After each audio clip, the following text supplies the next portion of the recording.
HD3, W228CX, Indianapolis. Years old, and I still wake up with a little guy saluting me. It's the Wake Up Call with KB and Andy. Wake up! Wake up, will you, pal? They need a wake-up call. Someday this country's gonna wake up. Wake up and smell the coffee. All right, let's get it going on this Tuesday. Thank you for waking up with us. As always, KB and Andy, it's the wake-up call here on The Fan, broadcasting live from the DriveHubler.com studios. Mark Dykton producing today's effort. A busy show today. Rick Carlisle going to join us coming up at 8 o'clock. In about an hour, George Bremer will join us as well as we talk some Colts here. I say it's the offseason. Quite literally, doesn't feel like it's ever the offseason. We have some NFL games to get you ready for. Pacers in action, Purdue in action. KB has a, what kind of Band-Aid is that on your hand? You okay, by the way? Right on the knuckle. Yeah. Did you punch something? You okay? Yeah, What happened to you? Cut my hand last night. Rosie Bowen was adamant that I needed a Paw Patrol Band-Aid, so that's what I'm rocking here on this Tuesday morning. It's cute. It looks good. That's what it does. She asked about the boo-boo about 7 times from 7 o'clock until bedtime. You really gashed your hand there. The blood's just all over the DriveHubler.com studios. Just making sure it wasn't like a Notre Dame loss. I was like, no, they don't play. By the way, green jerseys for the Irish tomorrow night if you guys want to come over. Who is it, Boston College? No, the Hurricanes. And watch the game. The Hurricanes. They have Miami. Of Miami. One of the more disappointing teams in the ACC this year. How about that? Speaking of weather, because I was one that walked out of the car and was curious about it, guys, I don't want to speak for everybody, but it felt like an April drive into the studio. Did it not for you guys? I mean, just like April showers to me. Yeah, sure. I'm fine with that. Isn't there a rhyme that goes with that? May flowers, April showers, something like that. April showers bring May flowers. Brings May flowers. Not trucks, the flowers themselves. The little temperature in my car said 35 degrees, so it is a lot of rain, to be honest with you. And there are a lot of, I think we all have this in our commutes each morning of like, we know where the wet spots are or where the water really rises. So be careful for that. But honestly, I didn't encounter any ice or any slick spots. I know there are some schools to the north. I actually saw Butler was on a 2-hour delay. You rarely see the colleges, but I did see some schools to the north, maybe of our listening area, that are on some 2-hour delays. But I would say for the most part, it was just like a spring rainy morning driving in, but certainly be careful because I know the more cars that get on the roadways, the worse it's going to get. But so far it wasn't too Mark bad Dykton's already told us, wait till people get on those roads. So, yeah, we'll have WIBC traffic up on Twitter here, so we'll report back if there's anything. I did figure that we would be, last week we were like halftime, or at least 30%. We were given takes about the weather and the traffic. I figured we'd do that at least 10% of the time today. Yeah, didn't you? I would say if it was 5 degrees less, it'd probably be a little bit of a different story. We'd be in trouble, but yeah. Yeah, about 35, 36. So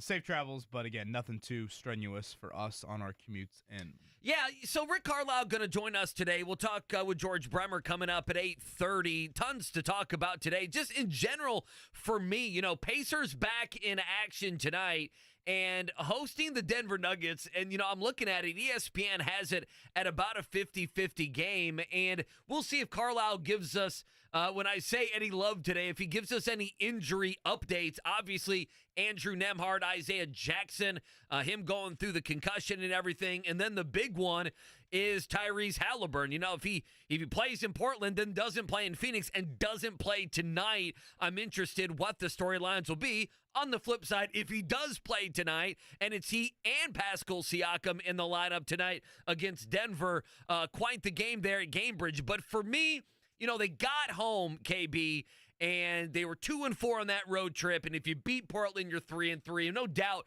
we're probably talking different about you. But for me, even though this homestand is difficult, and by the way, Philly's in here on Thursday. Oh, God. Joel Embiid had 70 points last night. Can you imagine the nightmares Miles Turner had last night thinking about Thursday? Well, I mean, Embiid balls out anyway. Maybe he got it out of his system by having 70 it's points. A very glass half full way to look at it. And I don't see it that way usually. So 70 points last night, Embiid and company in on Thursday. Again, but tonight's a big one. No Eastern Conference team that Joel Embiid has averaged more points against than the Pacers. Yeah, tonight's big. And I would say, Andy, it starts the next chapter, I guess. Probably the toughest homestand of the year. I think it's probably fair. Maybe even the most intriguing. I think any times you have the West teams that are attractive, obviously Denver, Phoenix coming up on Friday.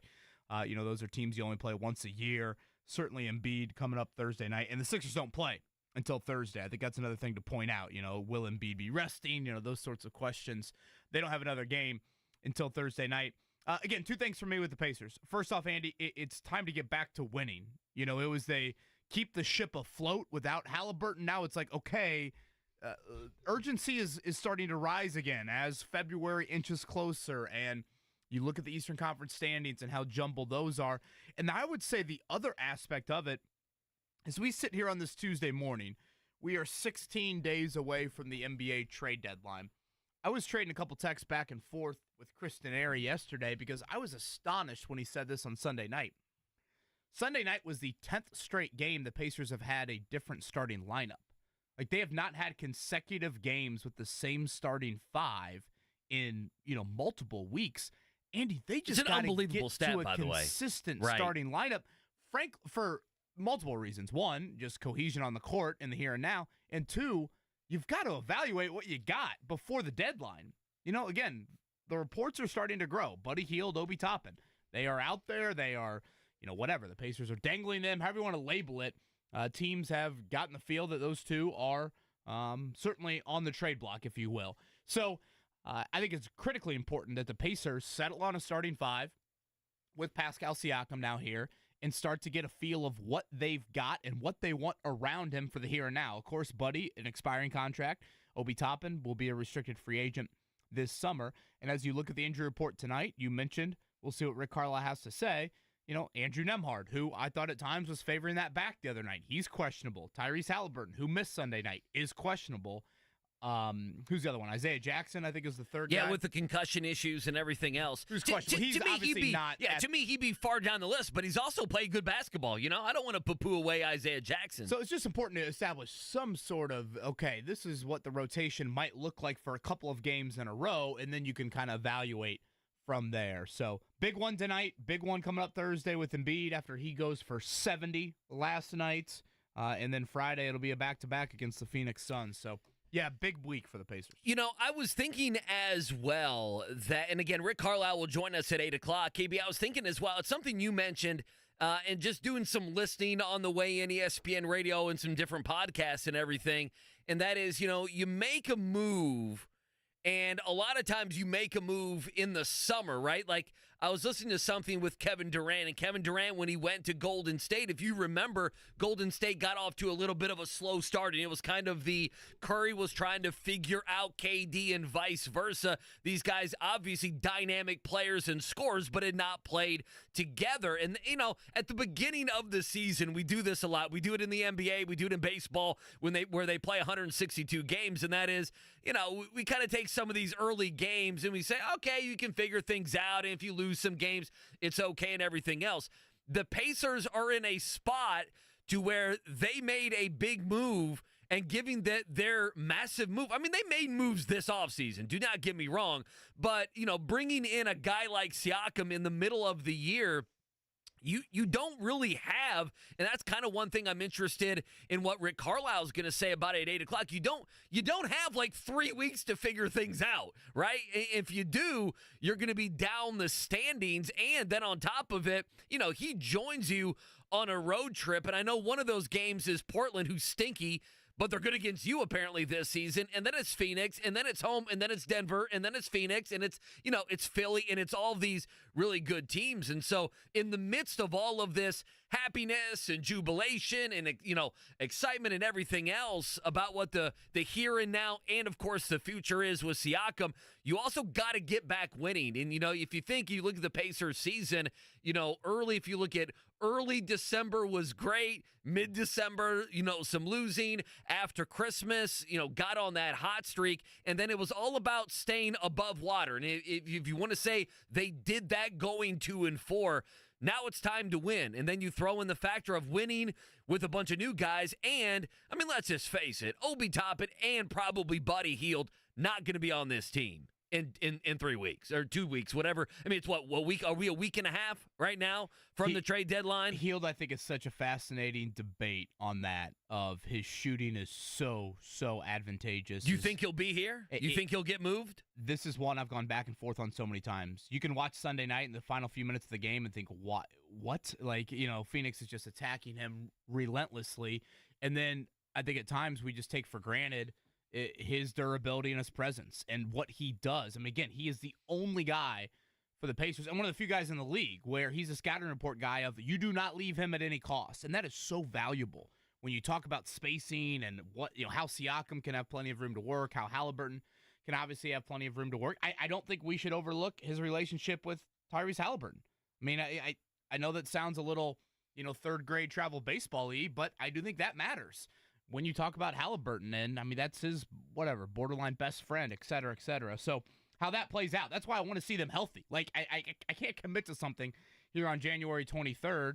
Right now, I would assume that you would move him, but again, I don't necessarily know if I fully believe in myself for even saying that comment. So, critically important week for the Pacers, not only here in the short term, but also long term. We did see a coaching hire in the NFL late last night. He was actually, and this has been really ironic for me, Andy, last January and February when the Colts had their head coaching search, the names I were intrigued by, obviously DeMeco Ryans, but I knew that wasn't realistic. The other three that I really were intrigued by, Raheem Morris, Shane Steichen, and Brian Callahan. And sure enough, Brian Callahan has found a spot in the AFC South. The Titans go for the Bengals OC with that hire. So they go offensive mind, which I think is probably the route they needed to go to try and whatever they're going to do with Will Levis and or Malik Willis. Obviously, Levis would be the one that would be a little bit more front and center there. For those unfamiliar with Brian Callahan, again, was under Zach Taylor and Cincy, not the play caller there, but his quarterback pedigree is in a way similar to Shane Steichen's. We talked about Steichen having kind of that rich quarterback background. For Brian Callahan, it's Matthew Stafford, Derek Carr, Peyton Manning, and Joe Burrow. That's a pretty good resume. Peyton has spoken very highly of him in the past. He did not call the plays, though, in Cincinnati. Again, that's something that Zach Taylor does as their head coach.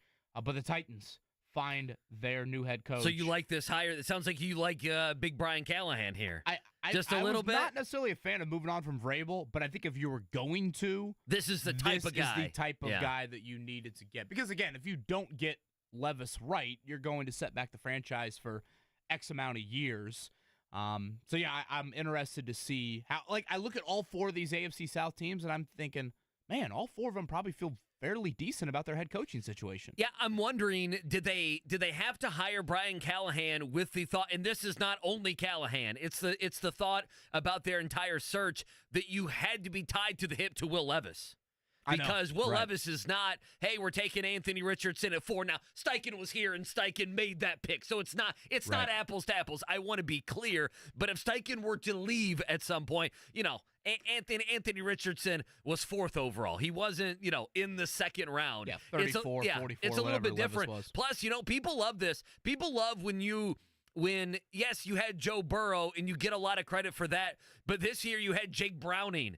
And that offense was more than competent. Sure. Them beating Indianapolis ended up, along with the Atlanta game for the Colts, ended up being a big loss for this team down the stretch. It cost them a lot. It was one of those games. There are a lot of different, angles we can go to Colts-wise today. I mentioned it yesterday. If we have time, either today or later this week, the what-if situation with Dan Campbell. He was the guy that did interview for the head coaching spot here back in 2018, what that could have looked like on that front. And we mentioned it briefly yesterday. Jim Bob Cooter, offense coordinator here in Philly, offense coordinator here in Indy, his name brought up in Philly, possibly going back with Shane Steichen, going back with Nick Sirianni. He'd be the play caller there, where, of course, he's not with Shane Steichen here in Indianapolis. Do we start to see dominoes fall? There's now 5 openings. Obviously, these new coaches have to assemble their staffs. Do they get any sort of promotions elsewhere? Does Indy staff get plucked at all here in the coming weeks? I do think that is something to keep an eye on. And also, there was a lot of traction yesterday. We talked about my first mock draft look that I posted to our website, Andy. A whole lot of debate on the Brock Bowers at number 15, Georgia. I told you. Tight end. It was all about Brock Bowers, man. It really is. It's interesting when you look at these final 4 teams, they all have, I would say, a pretty bona fide tight end. Now, all 4 of them were drafted much later than 15. It's not like they were, Mr. Irrelevant draft picks, but they were not in the top half of round 1. Should that be a thought for teams potentially drafting Bowers as high as 15 or even higher than that, because from fans, it seems pretty universal. They would be doing, jumping jacks naked around Monument Circle if Brock Bowers was the selection at number 15. But tight end is an interesting one. How much should positional value or history of that position matter in drafting a guy like that? We ever do a draft party around here? Has a fan ever done I know we're always thinking of new things. We had a big staff meeting yesterday on new things we could do. Has the draft party ever been, we ever dove into doing something like that? So the Colts have done that. It's a work night for you, but it's a drinking night for people like me and Mark Dykton. Yeah, Mark, feel free to chime in here, but I recall like a Joe Wrights, Rick Venturi, Greg Rakestraw, or no, probably Matt Taylor. Oh, some Yeah, heavyweights that's there. Yeah, because they go through the draft and all that stuff. So that's I think the they've draft done like party. a Brothers Downtown or a Okay. Brothers in Broad Ripple. All right. So, yeah. Well, I'm thinking of fans, maybe someone's doing a keg stand, someone's all jacked up. Remember when Cleveland took Johnny Manziel now and the everyone was... Now, the 15th pick could be at like 2 a.m. Well, so that's the are other you ready thing. for that? Yeah, it's 3.5 hours in. I don't know if Bowers gets to 15.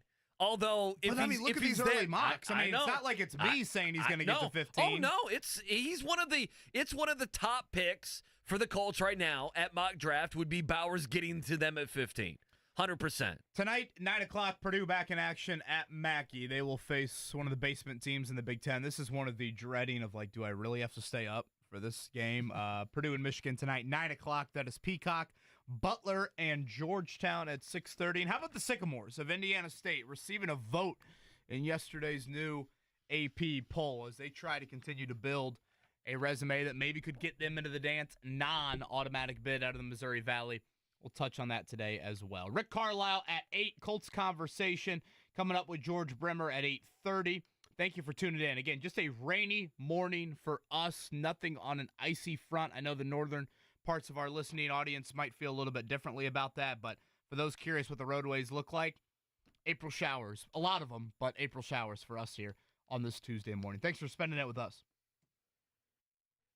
The Ride with JMV. Bobby Marks with the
Horizon League Basketball Championships. March starts here at the Indiana Farmers Coliseum, March 11th and 12th. All right, KB, let me bring this to the air as we move into our morning checkdown. I don't know if somebody did this. I don't know how this happened, but I log into the computer every day here. It's my personal login. So I'm not under anyone else's login. So I go to ESPN.com, right? You have ESPN.com up. I can, click to different scores, see what the Pacers have done and everything else. The top line is all organized totally different than it's ever been. My top line, instead of being NFL, NBA, college basketball, college football, is cricket, badminton, hockey, Olympic sports, X Games. Sounds like COVID. Sounds like the first few weeks of COVID. Yeah. Russian table tennis up there? It says Korean baseball. Well, that's the thing. It says football, so I'm thinking, okay, this is NFL. Oh, no, this is the Greg Rakestraw football. This is Arsenal. This is the FIFA World Cup. It's these sorts of things. So you're on Rake's login? I have no idea what's going on. So everything's a little off right now with your boy over here, but we do it. Well, give us some scores. Come on, run it down. Oh, goodness. You want a badminton score? Yes. Oh, man. I'm seeing here, sometimes losing is better. World number one. Bangladesh Bengals won 7-4 find motivation in Sri India. Lanka Open Tigers. loss. That's exactly the what Beijing it is. Sharks do last night. Oh, goodness. Pacers in action tonight, 7 o'clock. Our coverage, 6:30. About a 50-50 game on the ESPN tracker. Denver in action tonight in Cambridge. Do you have a line on this game? Again, I'm looking at cricket and badminton right now. Denver favored by 3. Obviously, these teams just met a week ago. About a week and a half ago. The season high in turnovers for the Nuggets. They overcame that by a season high in field goal percentage. So it's kind of an interesting game out there in Denver. The Pacers hung in there. Obviously did not play with Halliburton. That is a questionable list, though. Halliburton, Andrew Nembhard, Isaiah Jackson. Rick Carlisle joins us in about a half hour. We'll certainly toss questions his way on that end. The Pascal Siakam home debut, the defending champ. Should be a fun Tuesday night inside of Cambridge Fieldhouse. Tonight, college basketball-wise, Butler going to get things started at 6:30. Saw that the coach they just beat on Saturday got fired. Tony Stubblefield, I believe. Yeah, I mean, the story there, He's right? nuts. Well, the story there. John Shire was going to get that job. Is that a good job? No, it's a terrible job. They're last in the Big East in Why NIL. do I feel like every year it's like all you got to do is recruit, recruit Chicago. Pockets of Chicago, Yeah. and you can be Big East. Everybody else does that. Chicago's Big East team. Duke does that. Kentucky does that. Illinois does that. Yeah. A lot of the big boys do that. That dude was crazy on the sidelines. I thought he should have got teed up about 13 times during the game on Saturday. Butler needs to start stringing them together. They got one Saturday at Georgetown tonight. They are a slight favorite in that one. And for the Boilermaker fans, get the coffee brewed. It is a 9 o'clock tip tonight at Mackey. Purdue still number 2 in the land. They are favored by 17.5. Michigan stinks. No Doug McDaniel away from home. It does sound like Trey Kaufman-Wren avoided anything serious. I know that it looked a little awkward, ugly on Saturday in Iowa when he went down, but good on that end. So Purdue's got Michigan at home tonight. This seems like a night for Miles Colvin to get about 15 or 20 minutes. Well, I wanted you to listen to this. So in our little O drive here at the Fan, we had Paul Lusk, who is if people don't know, is the assistant there at Purdue. A lot of times you get into conference season and the head coaches, they don't do every single pregame press conference. So Paul Lusk was asked about Michigan. Listen to him make Michigan sound as good as he possibly can. Well, we're focused on who's playing for them. Obviously, they're without their point guard on the road, but they still have good players, good talent, and I think, any night in this league, you've got to be ready to play. Good players, good talent. You got to be ready every night of the Big Ten. Going on a date with the neighbor. Pure and Michigan. You see the neighbor's Isn't that the slogan? parents out in the front lawn a few days later. Oh, yeah, that's good. He hit the big 3 there. Good players, good talent. Big Ten. You Matt, never know. Can you give me a game that maybe there's a little bit more juice for the opponent here? Speaking of juice, you got it last night. Joel Embiid goes for 70 points. Karl Anthony Towns goes for 62. It is the first day in NBA that we've had multiple 60-point games since 1978. And the irony of it all, it's the anniversary. Yesterday was the anniversary of Kobe Bryant's 81-point night. So for Embiid, he goes for 70 on 24 of 41 shooting. He hit 1 3. He was 21 of 23 from the foul line. He had 18 rebounds. And honestly, these two last numbers are probably the most impressive to me. He had 5 assists and 1 turnover. A dude was a beast last night. Like, Karl-Anthony Towns had 7 turnovers. Oh, Like, did he? Yeah. I mean, Embiid is just... Oh, he's ridiculous. And then what Towns had, 44 at half? Towns him ending up with honestly 60, was like, on- that's not even that Towns much. was Come on on. a track there for a while. It's like he I could know. flirt with it a little bit more. 37 minutes is how much Karl-Anthony Towns played. They actually lost to the Hornets. Joel Embiid and the Sixers beat the Spurs. 36 minutes for him.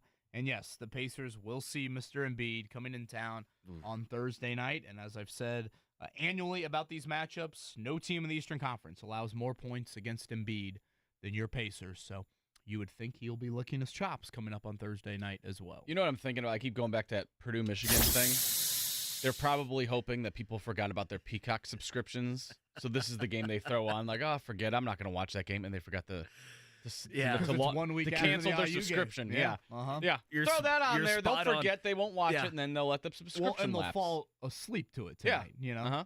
They'll be a little Who's on the call? dreary-eyed. What was Do you I know supposed who's to on do? the call? Cancel something? Oh. No, hopefully it's Noah Eagle, not Jack I Collinsworth. figured you would know. I saw it's Dave Sims on the Butler call. I love Dave Sims. All High right. energy with I'm him. good with that. Couple different NFL notes. Late last night, the Titans hired Brian Callahan. The thought was there, the Bengals OC, Brian Callahan, was going to take second visits elsewhere. They didn't want to let him, get out of Nashville. They wrap him up quickly. The Jaguars hire Ryan Nielsen as their defensive coordinator. And Dan Morgan staying in-house there with the Carolina Panthers, their GM. That's it. Dan Morgan, he gets the job there in-house. Ron Rivera interviewing there in Philly for the DC spot. And then the biggest news that we haven't talked about, and quite frankly, we should have teased it, and it could have taken up the entire 7:30 segment. Your guy, Aroldis Chapman, now a Pittsburgh Pirate, 1 year, $10.5 million. So congratulations there, When I Aroldis see Chapman. Central. When Back I to the see NL Central. moves like that, I just hope for injury assignments here in Indy for him.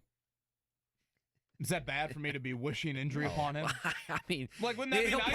probably do that. I mean, it is Wouldn't Aroldis that be Chapman. nice if he came here, for a couple games and, Go over out there, Victory Field? get some beer, get a hot dog, watch Aroldis Chapman. I got no problem with believe that. You gave Mark Dykton some Wee-Macs, as I said yesterday. Yeah. I enjoy a Wee-Mac at Victory Field. Yeah, With the maybe weather he'll turn. be rehabbing against the Reds AAA team. The Bats. It's the Bats, the the Louisville Louisville Bats. Of course, Aroldis Chapman was there for a while. It's just funny that I saw that and I go, I don't think he's going back to the Reds, and I don't think he's going to the Cubs. I bet he's a Pittsburgh Pirate. The last place he could go in the NL Central. So Good Titans, for him. Raiders, and Patriots filled up. That leaves Chargers, Commanders, Panthers, Falcons, and Seahawks, if you're looking at an opening standpoint here from the NFL. Could we see some shakeups on the Colts coaching staff? We'll hit on that on the other side.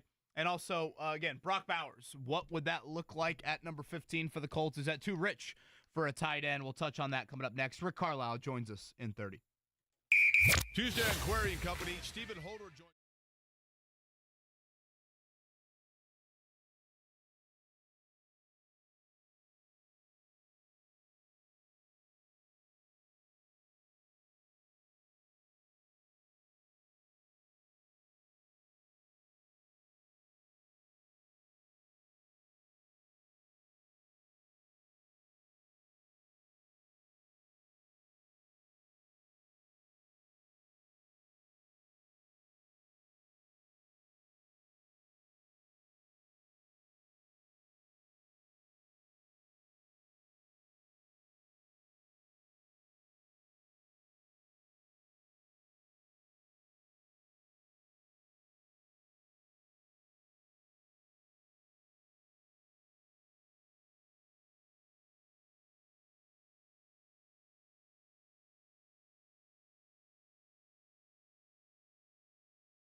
It's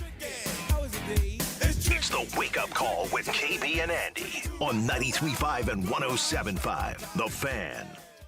Yeah, slow and steady this morning. It's rainy, it's wet. Of course, we don't know exactly totally what it is. We don't have any windows anymore, but we think what's going on? Oh, sorry. My phone was making a Harry Potter noise. I'm not exactly sure what was going on with that. No, you should have. It's fine. Got accepted to Gryffindor? Is that what happened? That's Slytherin. That's what it was. That's exactly what it was. Slow and steady, though. Slow and steady this morning. It's not freezing, not freezing the ice rain. that we thought. No, we thought it was going to be ice. Not the ice that we thought, but still rainy. Puddled areas, if you will. Don't hydroplane. Take it slow, and you'll get to where you need to get to. Big news coming out. I guess it's sporting world, not entertaining. Monday Night Raw going to Netflix in 2025. At least $400 million per year to do that. So I think 10-year deal. Yeah, I think Mark Dykton might be happy with that. So that's well, now you're paying for your pro wrestling, so that's going to be a lot of Do you have Netflix? We do, yeah. But I still, it's expensive. I said it to you guys during the break. I think that'll be a decent chunk of that audience that won't be very happy about it. Well, no. But again, this is the domino effect, especially when Mark would probably agree with this. When you get in the kind of the second or third tier of some sports, you're going to get a lot of streaming action here, I think, in the upcoming years. So to me, it's not the most shocking thing in the world.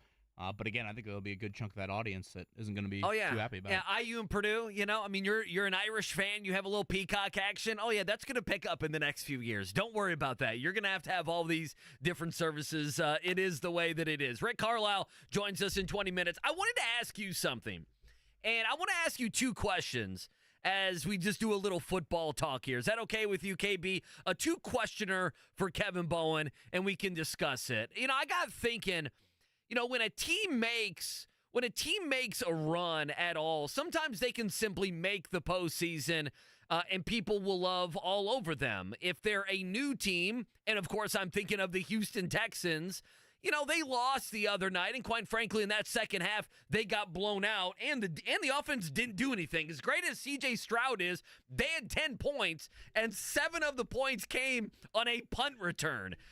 So quite literally, C.J. Stroud didn't get his team into the end zone. It didn't really have, all of his over-unders, I think all of them were under for that game. But Houston, and rightfully so, with what they have around the quarterback, and of course they have the quarterback, and people really respect, and I get it, DeMeco Ryans, that they are an it team, and a couple years ago even Jacksonville was an it team, and they had built up to where a lot of people thought, we mentioned Peter King going into this past season, had them in the AFC Championship. Other teams, they make the postseason. If you think of the Pittsburgh Steelers, perhaps maybe the Rams, and I don't know if we feel like they have too much staying power. So teams are evaluated differently when they get in to the postseason. Tampa's probably one of them. I mean, if Bill Belichick goes to the Atlanta Falcons, probably people are going to pick them and not Tampa Bay to make the postseason. The reason I bring it up is, and I have two questions for you. If the Colts would have made it this year, do you think they would have been talked about much like the Houston Texans? And I'm using the Texans because the Texans are now absolutely one of the it teams, and them being blasted the other night in the second half by Baltimore really didn't affect the way people, kind of felt about them after their season. And I believe next year they will absolutely be a hot pick to be back in the postseason and how maybe even win the AFC South. So that would be one question is, well, how would the Colts be viewed if they would have made it? Number two, some of these teams we like, and some of these teams we adore, and some of these teams we cast aside. Who do you think, KB, there are going to be 4 or 5 teams that don't make the playoffs from this group that made the playoffs this year? You look at a Pittsburgh, they're going to win 9 games with Mike Tomlin. Is that good enough? I go back to Houston. I go to the Green Bay Packers. Do we believe the Packers are going to keep this going with a young quarterback and everything else? So I wanted to throw those two things your way. One Colts one, and then are there any of these teams you look at and you say, it's nice what they're doing this season, But the numbers tell us that 4 or 5 of these teams won't be back in this position next year. They won't. You could probably throw Cleveland into that group as well. Obviously Flacco was huge for him. I'm not sold on Deshaun Watson all of a sudden finding it again, but I'll start with the first one. I think a lot of it would depend on if the Colts made it with Gardner Minshew. That's a lot different than C.J. Stroud in terms of hype and how you would look at it. One thing that I feel is different about Houston, and I still think people are going to be very high on the Colts entering next year, even with them not making the playoffs. But I think one thing that is different about Houston is they've got a little bit more foundational limestone than I think the Colts do. And by that, I mean this. I like that. Foundational limestone. At quarterback, at wideout, at left tackle, at pass rusher, and at corner, they've got a dude. And the Colts can't say that at all 5 of those spots. And I think that is so critical to the overall success. You could probably make the case, Andy, the Colts have overall better talent, 1-53, if you really want to look at it like that. Well, their offensive line is sure better. The Colts probably have a little bit more balance. But again, those premium positions, to me, they just matter more. I mean, hell, you saw it in the season finale. They had a quarterback and they had a wideout that were 2 just flat-out dudes. And that's why they moved on and won that game, and you did not. And obviously the Richardson injury certainly plays into that. So, again, Houston's still got to do a lot to continue to support C.J. Stroud and make sure that their overall depth is pretty good. And I would say one thing, too, Andy, that is important to note, and we'll see how the rest of this coaching cycle plays out. I mentioned earlier in the show, Jim Bob Cooter, Colts offensive coordinator. Hell, I don't even know if a lot of our listening audience knows he's the offensive coordinator. Maybe because he's got the wild name. That's the only reason why they even know that. But you wish that were your name? Would that be good for your radio career if you were Jim Bob Cooter? Until I think about 7th grade and 8th grade and 9th grade and think back to. Well, I think it's the finest name in football. I would contend somebody come up with a better football name than Jim Bob Cooter. I do like Jim Bob. But Andy, the Morning Coot. That could be Morning Coot and Kevin. Easy now. I was told no peacock jokes, so you need to watch yourself. It's not peacock joke. What are you talking about? When his name, whatever, came out, what was it, over the weekend? That was a couple days ago. So over the weekend. Nick Sirianni's making coaching staff changes. Look out for the name Jim Bob Cooter. Look out Jim Bob Cooter, who was a consultant in Philly a couple years ago. Obviously, he'd go there. He'd call the plays, theoretically, is the thought there. Andy, this is not probably the right thing to say, but there's almost an element from some Colts fans, and I might be with them, that I'm kind of like, do I care that much? And that's so harsh to say, I feel like. But I say that for this.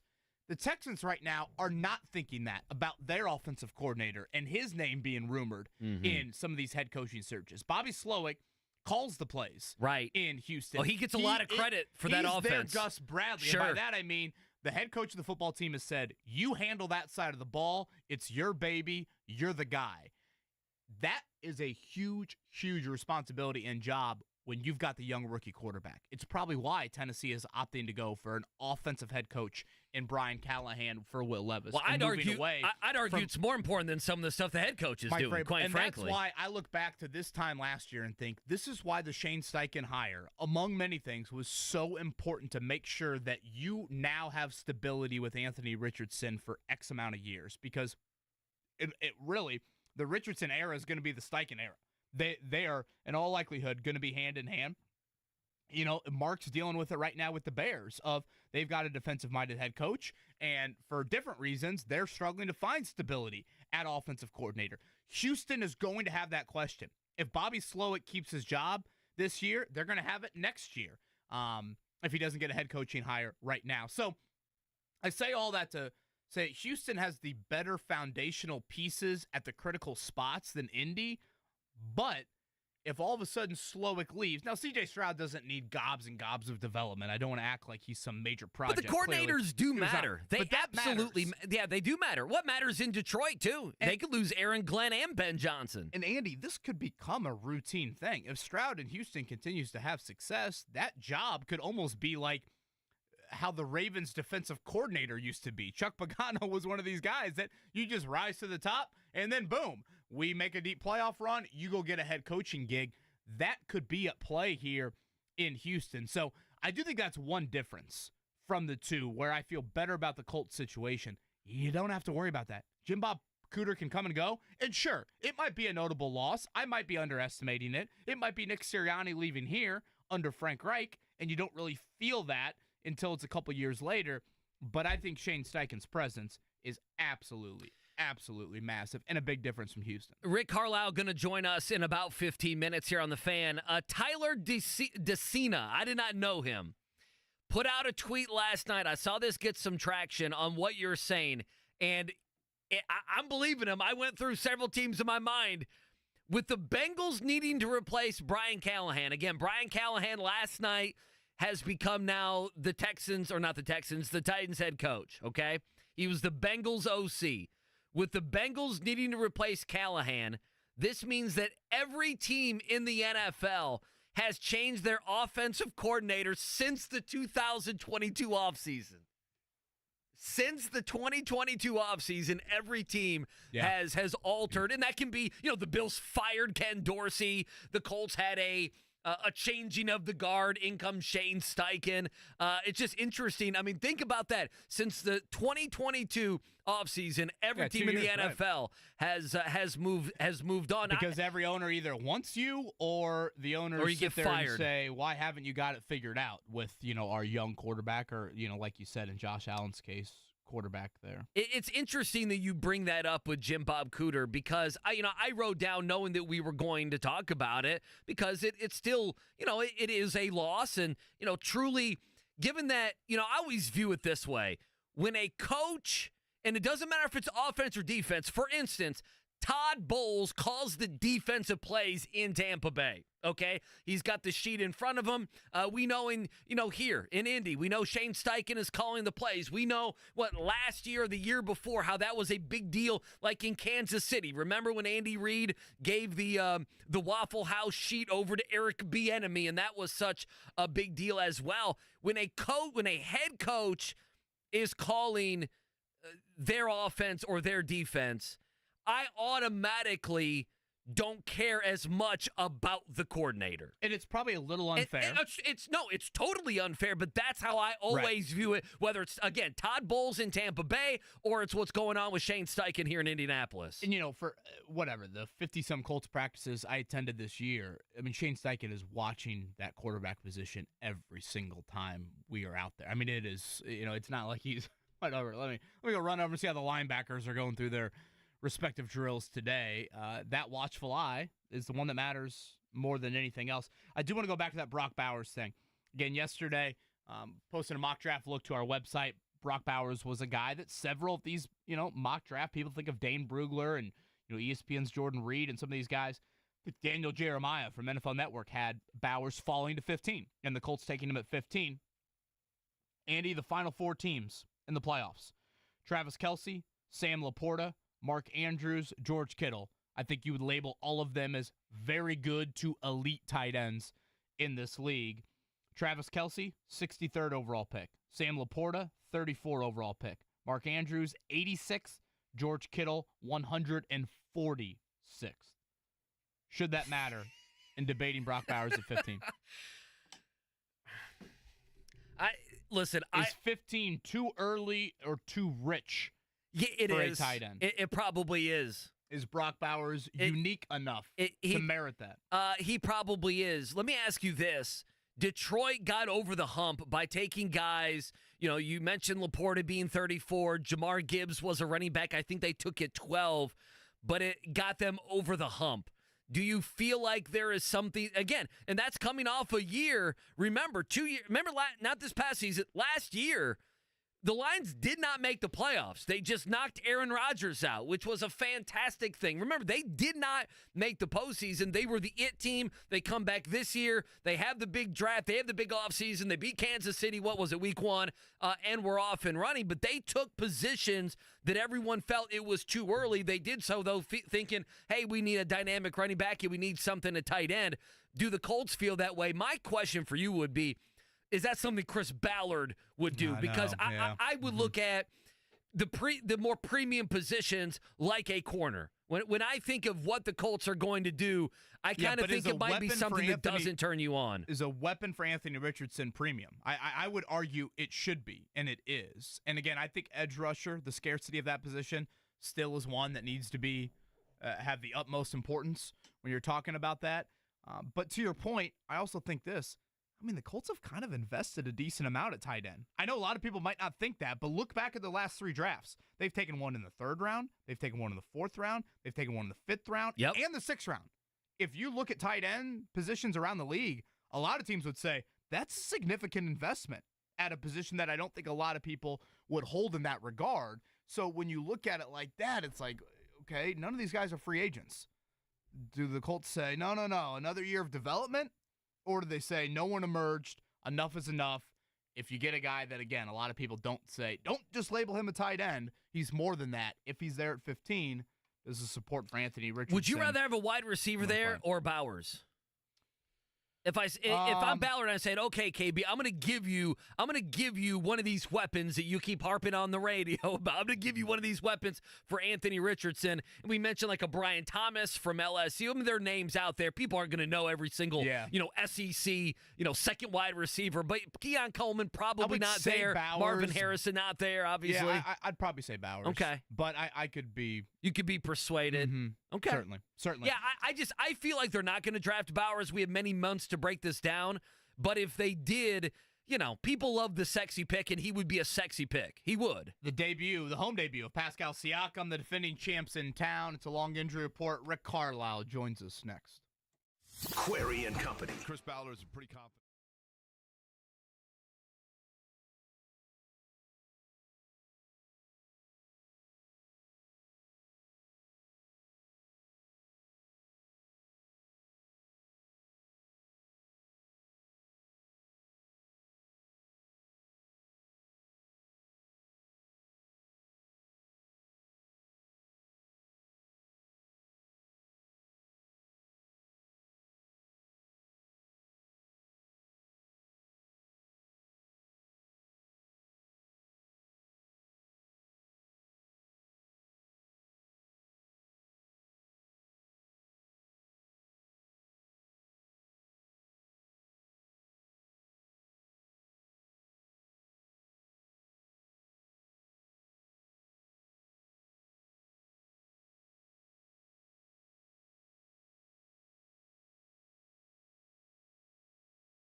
It's the Wake Up Call with KB and Andy on 93.5 and 107.5. The Fan.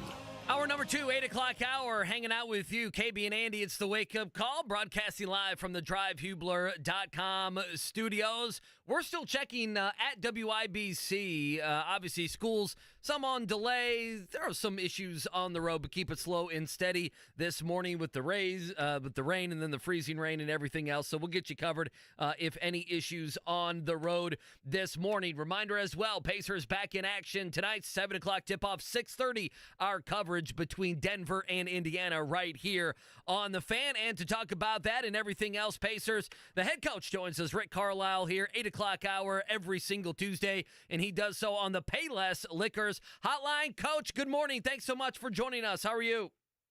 I'm well. How you guys doing? We are doing fantastic. While you were on the West Coast, it was 1 degree here. It was negative. It was brutal, Coach. I heard it was brutal. It wasn't good. It absolutely was brutal. But let's dive into tonight's game. And obviously, the season, Pascal Siakam picked up just a few days ago. I guess let's start there if you don't mind, and we'll dive into some other things. What was your excitement, the excitement around the team when you guys were able to lock in that trade in just a couple games in, a couple walkthroughs in for you? What have you learned about Pascal Siakam and his game that maybe you didn't know? Well, we love him. He's very versatile. He's a great guy. He's a sponge for new information and any way he can possibly get to know his teammates better. We still have not had a walkthrough with him. He got in late the night that we arrived in Portland from Sacramento. That was a back-to-back, of course, so there's no walkthrough there. And then, the following day, we took the whole team went to Tucson for Ben Matherin's Ring of Honor induction. And when we arrived in Tucson, part of the pretty significant portion of the travel party was not going to attend. We only had 30 tickets, I think, to the game. And we had 30 people that went, so half the people went to the hotel, and then the other half stayed for the first half of the game, watched the ceremony at halftime, and then jumped in the bus. And so we had a 2-hour bus ride from Tucson to Phoenix, and then an early game on Sunday. So anything that's before 7 o'clock almost always does not result in a walkthrough. So we've had a couple of meetings with him, but no real time on the floor. All that said, he's absorbed things very well. I think he's scoring 18, 19 points a game and doing a lot of good things. And you can see from what we've seen in the games that he's gonna help us. Rick, what were your impressions of him prior to his arrival? I'm always curious about, is it just strictly what you see on the court? Did you have conversations with him during the draft process at all? But I guess from afar, what were your impressions of him, not only on the floor, but if you heard anything off the floor about him before the trade happened? I'd heard a lot of great things about him, both on and off. Dwayne Casey coached him for many years in Toronto. So Dwayne was an assistant of mine in Dallas for 3 years. And the word that, struck a chord with me is versatility. He's a 6'9", starting power forward in the NBA who can handle it. He can shoot it. He can score at all three levels. He can post up. He can facilitate, and he's a very good defender with length. So, and he rebounds well. So he can do a lot of things that are very important in today's game, and certainly important for us. So, and Dwayne always talked about what a great kid he was. He was drafted late in the first round back, I think, in 16, and so he's done it the hard way. He's paid his dues. He played a lot of games in the D League before it I think turned into the G League, and it's a great story of perseverance, and that's a pretty pretty talented Toronto team, and he went from being a guy that was a part-time roster guy to obviously a full-time roster guy, and then being one of the guys that was a support player. And he's actually more than a support player for Toronto when they won the championship with Kawhi Leonard. So you like the fact that he's had to earn everything that he's gotten. I mean, I think that shows a lot about his character. We're thrilled to have him here, and looking forward to get him going tonight with our fans in Cambridge. Rick Carlisle with us here on The Fan on this Tuesday on the Payless Liquors Hotline. I'll ask this about him just because it's been talked about, and you would actually know the answer. And I know you'll learn more about Siakam as you go, but so it's easy for the untrained guys like me. You know, you look at his offense, he can score at 3 different levels, 22 a game and everything like that.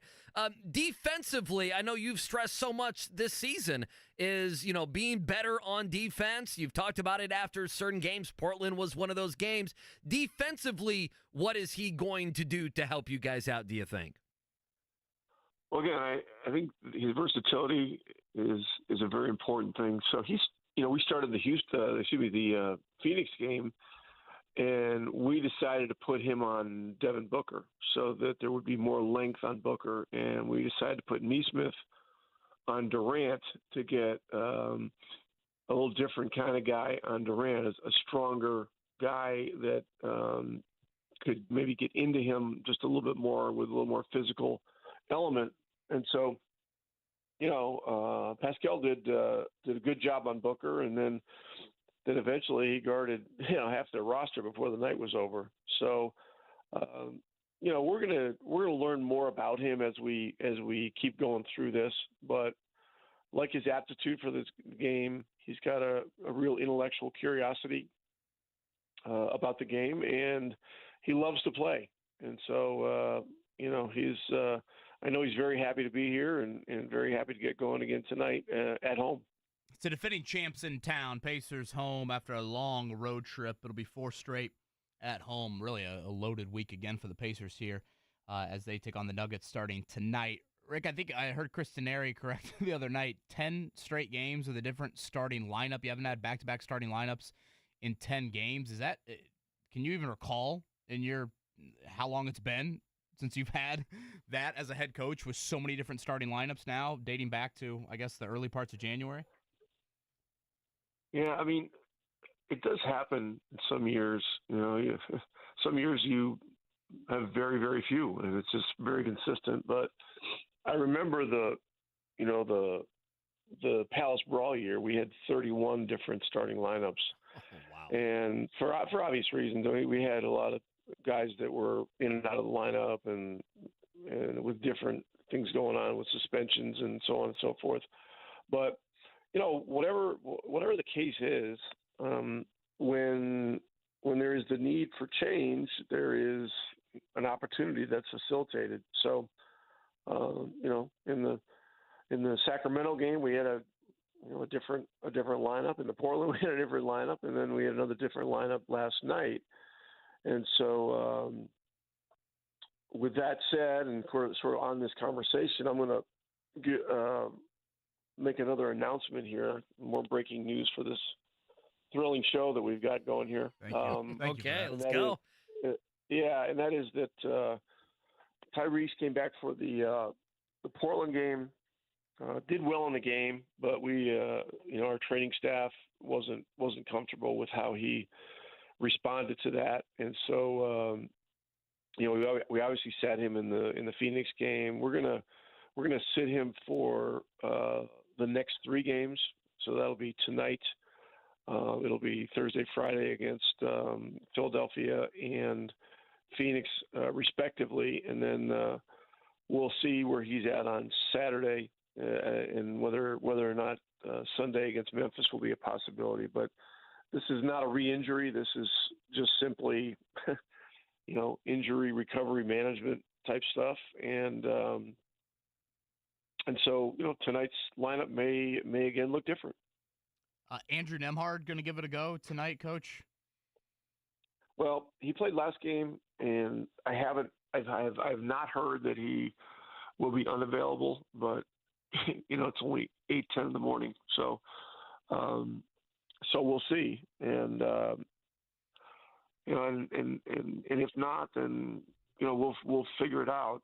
We've got we have McConnell. We have a lot of different things that we can do. We've had other guys playing point. In the Sacramento game, we had we had Shepard and Heald playing some point, and Jarris Walker handles the ball a little bit too, and Siakam can handle the ball, and that's another thing we like about him. So we'll see, but it'll be disappointing news for our fans that want to see Tyrese out there on the one hand, but on the other hand, this is not bad news. This is just us making sure that we get him back the right way. Do you feel like in your conversations with your training staff that sitting in for these 3 games, you potentially can kind of take care of it now, and then whatever, when you get into more back-to-backs or you start to get in the stretch run, maybe that maintenance or management of the injury, to use the word that you used, will not be there later in the season? Well, that's certainly the plan. But Mother Nature can be. I mean, it's you never know with these things. And the news early when the injury first happened was very, very positive. But he had trouble. He was not. He was walking with a limp for 3 days, and then responded very well. And then and then we just are right now where we are. He's not limping or anything now. He's and I don't want to get into too long a discussion about it because he's doing well. But we need to make sure that he comes out of this exactly the way he needs to come out of it. And 3 games over the course of a career that's going to be, hopefully well beyond 10 more years with the Pacers. If you look at, Reggie Miller, he was here 18 years. An additional 3 games is nothing. So we'll do that. There will be an opportunity for someone else to step forward, and we got the defending champs coming in here, so there will be a lot going on. Again, the next 3 games. Rick Carlisle here with us on the Payless Liquors hotline. Halliburton will be out the next 3. That would be tonight against Denver, Thursday against Philly, and then Friday against Phoenix. Coach, just as an aside, did you see that Joel Embiid had 70 points last night? Did you happen to see that? I did see that. I didn't see the game, but I did. When you, like these days, when you if you own a phone, which everybody does, you get these alerts, and you got him with 70, and you got Towns with 62, I guess. Yeah. And, I mean, you can't. Pretty good. It's almost impossible not to find out about stuff like that. It's pretty good. Rick Carlisle with us. I want to ask you this: whether it be, I know I'm singling these 2 guys out and not trying to tie them at the hip, but Ben Shepard and Jarris Walker have got that playing time, with injuries and with them, getting better in your system and everything else. Those guys have played. Jarris Walker has looked confident with his shot. Ben Shepard really like his game. How have those guys grown up here in the last few weeks? And rotation-wise, what have they started to earn, in your opinion? Well, you said the key word, and that is earn. And, developing a championship culture means that things have to be based on merit, and no one is just given anything. And as I mentioned a couple of moments ago, that's one of the things that I really admire about Pascal Siakam's career is that, he started out in the G League and worked his way up and carved his way into the league as a major player who's now a multiple All-Star and multiple All-League guy. And so in the case of Shepard and Walker, these guys have been putting in the work. They've been putting in the work in training camp, before practice, after practice, G League assignments, G League games. They had 1 game where they played in Sioux Falls, and so those aren't easy trips. A lot of the games have been home games at Gamebridge, but they are doing it the way that you need to do it, and that is by putting the work in, studying game film, and toiling through some of the stuff where you're playing in the minor leagues. So that's really great. They've both shown signs of being guys that can obviously help us now and in the future. And so, we'll keep a close eye on our situation and see where they fit in tonight, Thursday and Friday.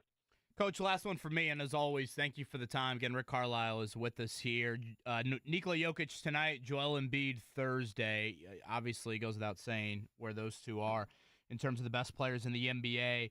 I'm curious, they are two big dudes, but just labeling that would probably be unfair to both of them. Are the matchups similar in any way, shape, or form? Are they immensely different? What is it like preparing for Jokic and then 2 nights later for Embiid? Yeah, that's a good question. It is similar. Both of these guys are very big and very strong. I think Embiid's a little taller than Jokic and bigger, So, but the thing that they share is they both have an amazing touch, an amazing feel for the game, an amazing aptitude for the game, and they both make the game look very easy with how they play. And so, pardon me, but if the next question is which one's easier to play against, I mean, you can forget about me giving you any kind of answer for that. I mean, that's not going to turn into any kind of clickbait. I can promise you in the next 3 days, because they're both just they're both hellacious. I mean, and as a pure basketball fan, as you two guys are, I'm sure, and that I am. I mean, you watch these two guys and you just marvel at the skill level and the touch, really. I mean, Embiid is just, on a 16, 18-foot shot, I mean, there's some nights where he'll make 10 in a row, and it just looks like a routine thing. And then Jokic does the same thing, but he'll hit him coming down the lane, shooting him off the wrong foot, with the ball back behind his head a little bit. But it's just amazing the aptitude and the skill level that these guys have, and they're both obviously winners. So it'll be a great treat for our fans, to see this kind of talent coming into Cambridge. And then, on the third night, you've got Durant, you've got Booker, and you got Bradley Beal. So a battering ram, as they would say, of talent coming our way. Certainly, it is quite the week back home here in Indy. Coach, thanks for the time this morning. Appreciate you sharing the news on the Halliburton front. Good luck this week, and we'll chat next Tuesday. Okay, thanks, guys. Take care. Rick Carlisle, Payless Liquors hotline right there. Quite the news item. From the head coach of the Pacers, Tyrese Halliburton out the next 3 games. So, again, Andy, for the schedule, it's quite the daunting trio of games. It's tonight, Denver. It's Philadelphia. It's Phoenix. Sunday afternoon, Memphis would be the next time we could possibly see him. I said it to you yesterday, Andy. I was alarmed by Tyrese Halliburton not playing against Phoenix. Frankly, I was surprised that he played against Portland. I was like, wait a minute. This is not meeting the original timeline of – and to be fair, the Pacers never had an original timeline. It was Adrian Wojnarowski that said the reevaluated in approximately 2 weeks. Today, I should say, is that 2-week timetable. Yet he played on Friday night in Portland, and I was like, man, watching him in that game, he was outstanding in the game, but anybody that watched him, he was favoring. Yeah, he wasn't totally himself, right. At different parts of that game, and I don't know, maybe it's Jelani Woods' hamstring scar tissue, but I just thought, are you rushing him back at all? I mean, certainly Rick would disagree with that. I just didn't love that. It's a long, you still got 40 more games to go. It's a long, long season there. And, I know Rick doesn't want to say re-injury or anything like that. You don't play a guy on a Friday night and then all of a sudden he misses the next week. It's clearly something has happened here that is not following the exact plan that they thought when they put him in the lineup on Friday. I am trying to gauge hearing that and then, trying to think the rest of the interview. By the way, we'll play that sound here in the morning check down. We'll be playing that basically every segment, about a minute of Carlisle talking about that with us. I'm trying to decide my level of worry, and I think the thing that you mentioned there is the Jelani Woods injury. Not that those two guys are the same, but you know what I'm saying. I mean, he missed the entire season. Hamstrings are tricky. And, well, yeah, they're tricky, and it's one of those things that's lingering, and you gotta get by it, right? And not maybe, they obviously don't feel like, they put him out there, he was feeling good. They don't feel like he totally got through it, right? And so now you sit him for the next 3 games. And, one thing it does do, listen, the reality is the Pacers are 24-19. And, because of the Halliburton injury, they go 2-4 on this road trip. And which I don't think people are too hot takey about. They understand who they play. They understood the road trip. They understood, hey, you're doing so without Halliburton. Then you throw Siakam in. You had one game where you totally were down. I mean, you're playing 14 guys, basically. You're playing guys that we haven't seen very much this season. So the fan base has been understanding. And then our kind of motto this week, and even at 7:05 this morning, KB, was what? Now let's go get some wins. You'd imagine, and at that point, we didn't know Halliburton, but it's going to be difficult to get those wins against Denver, Philly, and Phoenix. That would be an uphill battle if Halliburton and Siakam were playing, and then obviously you take Halliburton out of it.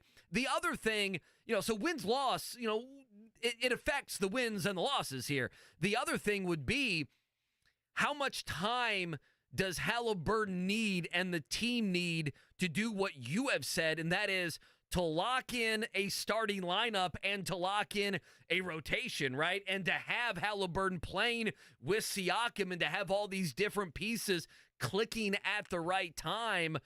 It's going to be just a game or two that's going to separate the Pacers from the Cavs and the Knicks and the Heat and the Magic and those sorts of teams when you talk about, being in a playing game or being the 4 seed or being the 5 seed or being the 6 seed. So it's not too early to talk about those things, and this news this morning is absolutely a shot to that. We led off the show saying short-term and long-term, there are some things the Pacers need to figure out here this week. Short-term, it's like you just laid out, Andy, the East is incredibly crowded right around the Pacers.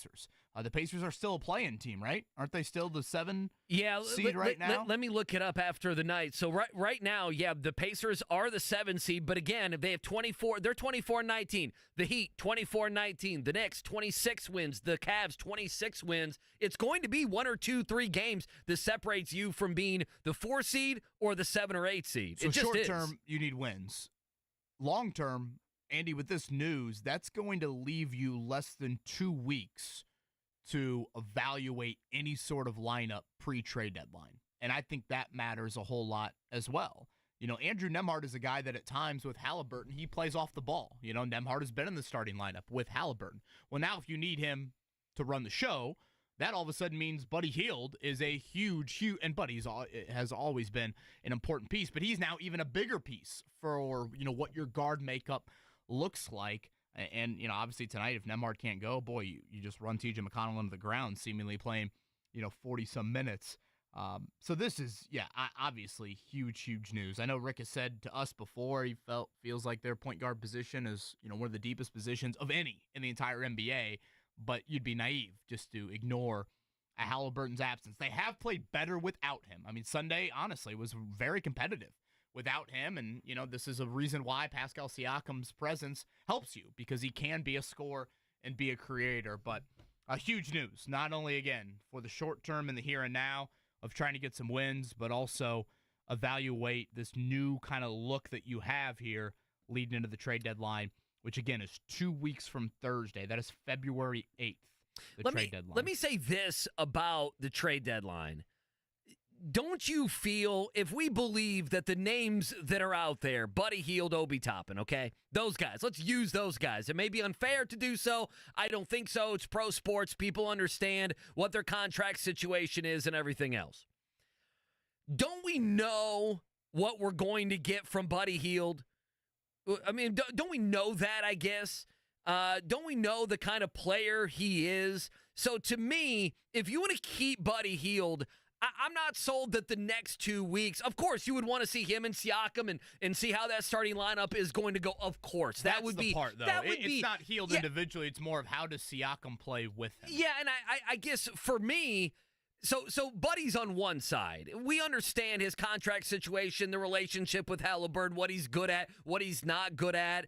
This year, he's went through some difficult times, not only defensively, but difficult times scoring the basketball the way that we've always seen. But to me, I almost move him aside. To me, the narrative doesn't change. To me, the Obi Toppin, Jarris Walker playing the way that he has, Jalen Smith, when Miles is in, Isaiah Jackson, to me, all of those guys have passed Obi Toppin. Do you feel that way? That's how I feel. So for the next couple weeks, Buddy's almost, in my mind, his own thing. You kind of know what you're getting. And in the next week and a half, 2 weeks, I just kind of think Obi Toppin would be the guy that would be sitting there, that if somebody wanted him, that they could come get him. So I'm with you.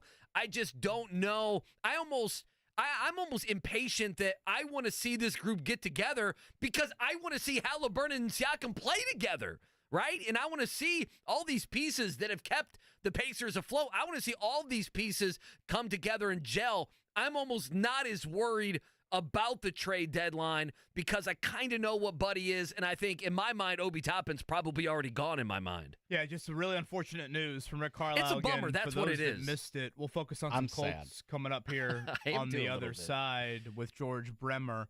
But the latest from Rick Carlisle, just with us about 15 minutes ago, Tyrese Halliburton going to be out the next 3 games. Again, that is Denver, Philly, and Phoenix, reevaluated on Saturday. The Pacers then conclude their homestand coming up on Sunday afternoon. You hate to look too far ahead, but I think you'd be naive not to. Do you start to think, do you keep him out through the All-Star break? I mean, I know that might sound far-fetched. The All-Star break is another couple of weeks away. I was going to say, that's a couple weeks, but KB. You don't want this to be nagging at all. And I was... You're a little nervous. Well, yeah, I was nervous yesterday. Yeah. I mean, you can go back and play the audio. My hand is raised in that. Obviously, I don't know the full medical report at all. But when I saw him play Friday night, I was like, really? This early? Is it worth it? Are you sure about that? And then all of a sudden, he's not playing Sunday, and I'm like, wait a minute, that wasn't even a back-to-back. And for anybody that watched him Friday night in Portland, they saw a man that was clearly not all the way back, or, Rick didn't say it to us, or he suffered some sort of re-aggravation of the hamstring there, and now, you're already ruling him out for the next handful of days, and a reevaluation is there. I think those questions have got to be at least on the table here, and everything could be there. And again, maybe it's Jelani Wood scar tissue, but hamstrings are weird. Hamstrings can linger, and this is something that approximately 2 weeks was supposed to be the reevaluation mark. He ended up playing about 10 days after that original injury. And for those that were there on Monday night when he injured against Boston, that looked terrible. Him walking off the floor, no one thought 10 days. No one. I mean, no one could have thought he's only going to miss 10 days when he was walking off the floor. When he was about to say he was carried with a towel over his head. That's what scared us, was the carrying. If you just hobbled off the floor, 17,000 person poll that night of will he be back in 10 days? Yeah, no one would have said that. Even 2 weeks. You could have said even 14 days. Is it because it's 3 games and it's not day to day? If Carlisle came on here and said he's not going to play tonight, but we absolutely consider him day to day, he could still miss the next 3 games, but the verbiage, would that make you feel better? No. Okay. Sunday night, as soon as I saw he was out or was announced out, I was like, wait, what? I mean, okay, something is not right here. Like that I think I audibly said that when I saw the news. I'm like, okay, this does not make You were a lot talking of to yourself. sense The family's like, why is he talking to himself again? I did the little mumbling about Halliburton. kind of, head tilt to your phone. I'm like, wait a minute, what? It was 90 minutes before tip because I'm settling down. I don't need to see the Chiefs go to the 6th straight AFC Championship game. I'm good. I can flip over to the Pacers for a little while. So again, 3 games for Tyrese Halliburton. He will be out here this week. And boy, what a bummer for the home fans. Thinking about tonight, the defending champs, Pascal Siakam's home debut. It was a great game last year at Gainbridge Fieldhouse. Turner missed a 3 at the buzzer to force an overtime. Matherin was terrific, but Nuggets and Pacers, Sixers and Pacers, and Suns and Pacers. No Tyrese Halliburton for any of those 3 coming up. You know what this is? This is going back to like Christmas.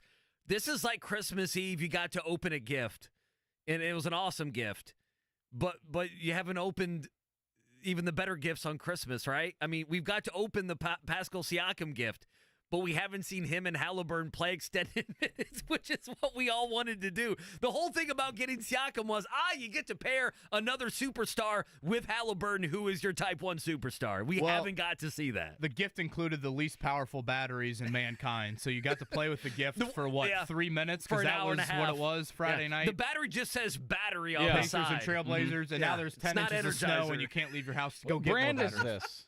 Oh, it's battery. It just Thanks, says Dad. battery on the side. George Bremer, covering Colts. Something I want to throw George's way. How does he think Michael Pittman Jr. would react to a franchise tag? I know George has had some conversations with Pittman throughout this season. We'll toss that George's way. He's going to join us on the other side. We'll continue to share the news again about Tyrese Halliburton not going to play this week. Rick Carlisle just announcing that with us a few minutes ago. Before all of that, let's do a morning checkdown. The Morning Checkdown, brought to you by the Barbasol Horizon League Basketball Championships. March starts here at the Indiana Farmers Coliseum, March 11th and 12th. All right, so let's dive into your morning checkdown. Obviously, the big news of the morning, you heard it right here about 20 minutes ago. Rick Carlisle announcing Tyrese Halliburton will be out the next 3 games. That would be tonight against Denver, Thursday against Philly, and then Friday against Phoenix. Let's hear that sound. It's about a minute long. Here's Carlisle 20 minutes ago right here on the Fan. Tyrese came back for the Portland game, did well in the game, but we, our training staff wasn't comfortable with how he responded to that, and so we obviously sat him in the Phoenix game. We're gonna sit him for the next 3 games, so that'll be tonight. It'll be Thursday, Friday against Philadelphia and Phoenix, respectively, and then we'll see where he's at on Saturday, and whether or not Sunday against Memphis will be a possibility, but. This is not a re-injury. This is just simply, injury recovery management type stuff. And so, tonight's lineup may again look different. Well, it will look different. Yeah, well, there's no doubt. 6:30 pregame here on the Fan. Just to mention, they never lost all 3 of these games. I mean, you'd be talking about losing 8 out of 9. Well, again, 2 games over 500. That's just the biggest worry. I hate to even throw it out there like that. Well, that's why I bring up the trade deadline. Yeah. And again, what or how does this impact that coming up 2 weeks from Thursday? Where you're at in the standings, I think, would matter for that. Now, Siakam's a guy that commands a lot of the basketball and is a great creator with the ball in his hands. So certainly that should help you out. We did ask Rick a follow up on Andrew Nembhard's status because he's questionable. He definitely looked like he was laboring a bit on Sunday night. Sounds like that is up in the air for tonight. So we could be looking at what? Does Isaiah Wong need to be called in from the G League? I'm trying to think here. TJ McConnell playing. Hey, Wong was a 46 heck minutes. of a player at Miami, man. He's a good player. Correct me if I'm wrong. Wasn't Bruce Brown kind of the emergency point guard when Bruce Brown handled the ball a little bit when we've had these Halliburton Nembhard nights before? So obviously big news as the Pacers welcome in the defending champs. It was a 3-point spread. When the morning began. I have a feeling that'll look a little different now with this Halliburton news. All right, other basketball items for tonight, 6:30. It'll be Butler at Georgetown. Butler a slight favorite in that one. Just need to start stringing a few together to get back in that bubble conversation. And then Purdue, they are a 17.5-point favorite. Again, remember, Doug McDaniel, Michigan's leading scorer, he doesn't do the road games. He's been suspended for road games so he could stay back in Ann Arbor there and worry about his grades. Study. So he'll be in the library tonight at 9 o'clock, whereas Purdue will be on Peacock at 9 o'clock. Oh, that's brutal. 17 first-place votes for the Boilermakers when the poll came out yesterday. Still number 2 in the land. UConn at 44 first-place votes. And shout out to the Fighting Sycamores, Bruce Bowen's alma mater. Indiana State got a vote in the AP poll. I think if you counted up all the receiving vote teams, they'd be like 40 or 41. Okay, good for them. In there, but who's the guy that voted for him? Do we know? Well, God bless that media member. They are trying to build a resume that in case they don't win Arch Madness, they can get in. Right now, Drake would be the automatic bid if you kind of look at where the standings are in the MoVal. That might be a question for Greg Rakeshaw later in the week. How many losses does he think Indiana State can kind of play with here over the final month and a half in order to try and get an at-large bid, if necessary, this season? Does Edey get 30 tonight? Oh, man. God, No? you just take it for granted. Yeah, don't you? I mean, I do. Quickly in the NFL. Sure, why not? Michigan's got no big Might dudes. as well. Jags got their new DC. Actually, he should play like 10 minutes, to be honest with you. You're probably right. Jags got their new DC, Ryan Nielsen. Dan Morgan, the new, I don't expect people to know these guys. Dan Morgan, the new GM there in Carolina. Ron Rivera, former Commanders coach, interviewing in Philly for the DC job. And the Tennessee Titans hire offensive coordinator from the Bengals, Brian Callahan, as their new head coach. That became official later last night. 70 points for Joel Embiid last night. He doesn't play again until Thursday with the Pacers. And Karl Anthony Towns, 62. Quite the nights for those two big dudes. First day that the NBA's had multiple 60-point games since 1978. And very ironically enough, on the anniversary of Kobe Bryant's 81-point night. Colts talk, George Bremer next. March starts here. The Barbasol Horizon League.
The Wake Up Call with KB and Andy on 93.5 and 107.5. The Fan. All right, we'll talk some Colts. George Bremer going to join us here in just a few moments. I don't think I've spoken to him on the phone, so I'm excited to do that. Obviously, the big news, if you're just joining us this morning at about 10 after 8, Rick Carlisle, we have him on every Tuesday, did break the news here on the show that Tyrese Halliburton is set to miss the next 3 games. So Tyrese Halliburton, again, will be out tonight against Denver. He will be out Thursday against the 76ers and will be out Friday against Phoenix. I think both of us figured maybe that Phoenix game you wouldn't see him on a back-to-back coming off the hammy injury anyway, but the mood a little bit depressed. Kind of a dark studio today. It is a bit of a dark Turn the lights studio. Let's head to the Payless Liquors hotline, though. Some Colts conversation with George Bremer, Anderson, Harold Bolts. And George, first off, apologies for getting to you so late. Did not expect Rick Carlisle to share that news with us in regards to Tyrese Halliburton. I want to go back, if you don't mind, George, a couple weeks to Chris Ballard's end-of-season presser. There was one thing I walked away from that I was kind of surprised that Ballard said, but I want to toss that question to you first. Anything Ballard-related, end-of-season presser, that maybe raised your eyebrows before I mention mine to you? I don't know, if anything really caught me completely off guard. I think the one thing that I really walked away with was, they want to add explosive players. I don't know how many times he mentioned that during that hour or so that we talked, probably 5 or 6. And I think that he means both sides of the ball. I mean, I think everybody reads that as receivers, and that's certainly going to be a need. But he kept mentioning they need playmakers on defense too. So, I think they're going to be looking for, my big question is that coming free agency? Is it something that they're looking at, more from the draft? But it does seem like that is the overall philosophy heading into this offseason. Okay, so the item for me that I kind of raised my eyebrows out was him admitting how, I don't know if confident is the right word if I'm paraphrasing there, but how confident he is in Anthony Richardson as a passer exiting this rookie season. Obviously a limited sample size, George, 170 some snaps. And I do think Richardson had some really nice moments as a passer, but for Ballard to say that publicly, while he also is, very frequent to mention, let's not crown him yet, let's not build the statue. That was, I thought, an interesting kind of public admittance from the GM there. Absolutely. I mean, off of 4 games and only 1 complete game, and I don't know how many pass attempts, but it wasn't, anywhere near the sample size that they wanted to see this year. But I think that tells you how much faith that Richardson put in this franchise over the offseason. The work that he did in training camp, the work he did in the spring, I think they really felt like he was ahead of where they expected him to be. And that's going forward. I think that's probably one of the reasons for optimism, the biggest reason for optimism with this franchise is they believe if he can stay healthy, he's going to be able to hurt people multiple ways, under center. And I think they want to be more like Buffalo than Baltimore. We've talked about that, a few times in the media room. Baltimore's like a run first offense, and it works extremely well for them with Jonathan Taylor. There's definitely going to be that kind of element there, but I do think that they're going to be more of a, when you look at the way Shane Steichen has called games and in his past, they want to be more of a pass-first team, and I think they feel like Ballard's kind of saying right there. They feel like they've got the quarterback who can make that happen for them.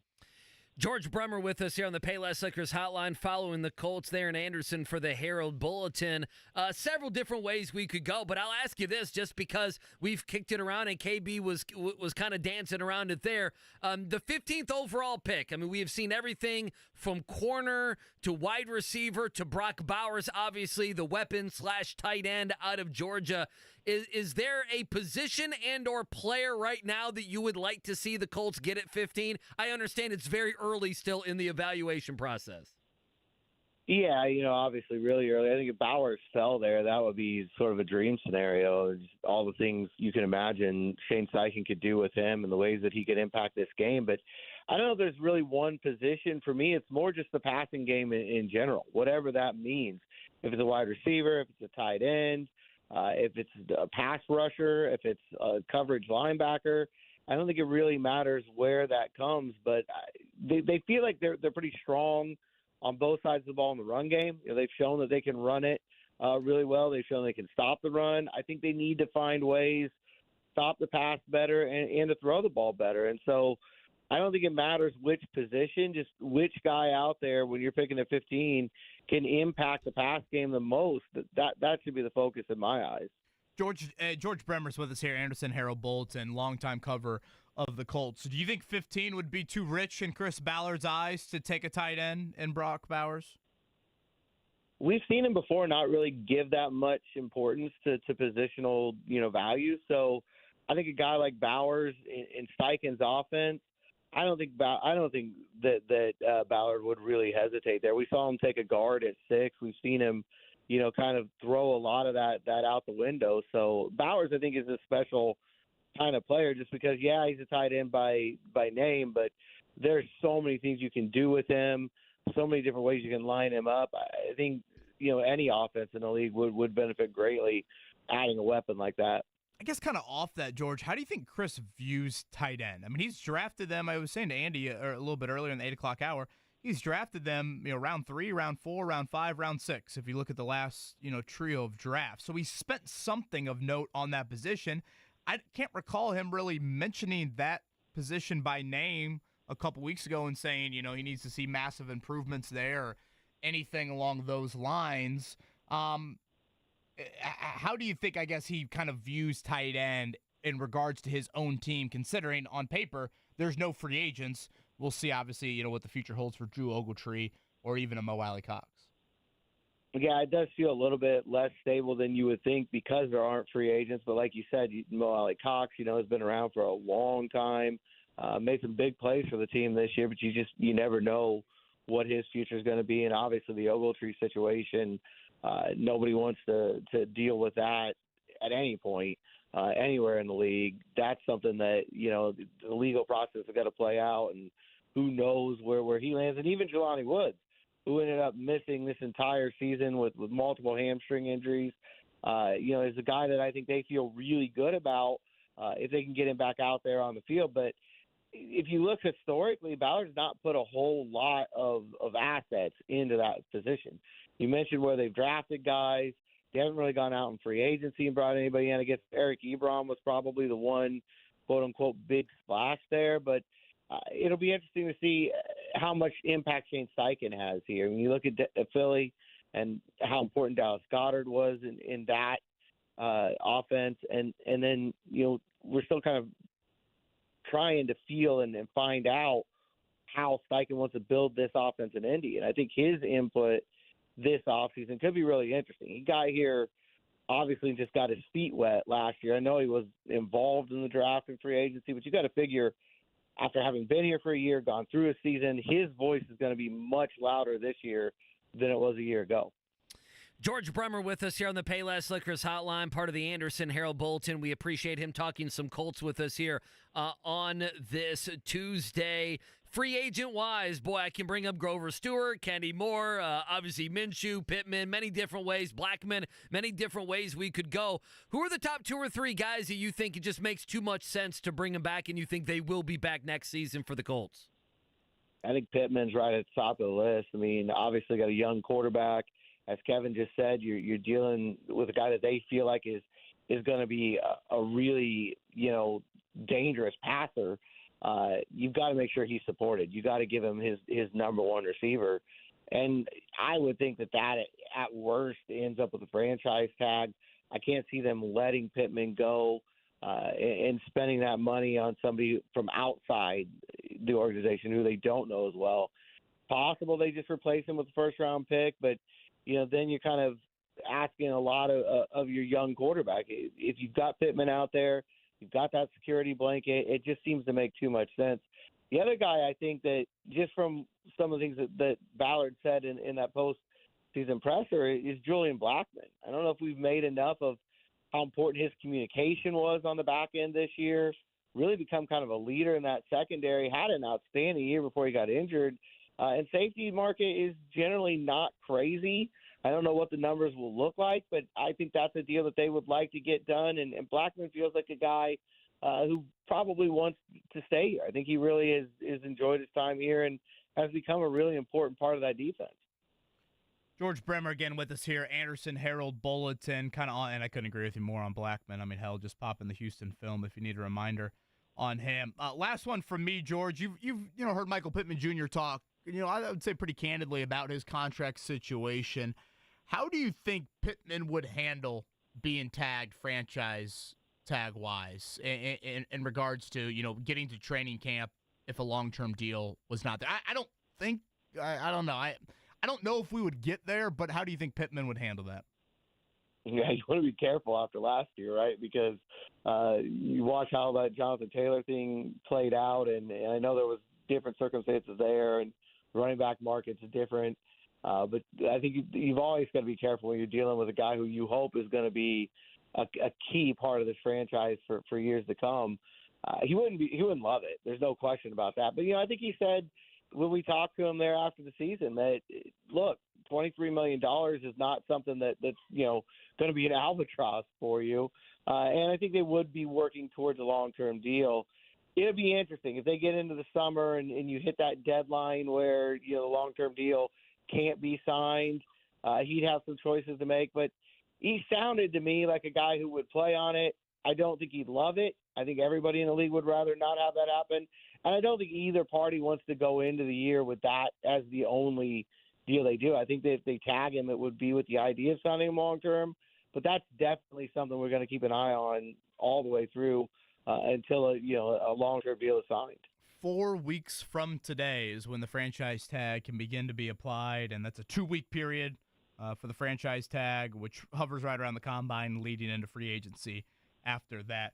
George, again, apologies, my man, on having to push you back a little bit with the Carlisle news, but as always, enjoy your insight and hopefully the first of a couple conversations we can have this offseason. Hope the family's doing well. Yeah, you too, man. No problem. And I'll always take a backseat to Tyrese Halliburton. No problem there. Team player, George Bremer, right there from the Anderson Herald Bulletin. For those that missed it, we do have a Tyrese Halliburton update. We'll share with you Rick Carlisle's comments from us earlier on the other side. It is the wake-up call with KB and Andy. The Ride with JMV.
The Wake Up Call with KB and Andy on 93.5 and 107.5. The Fan.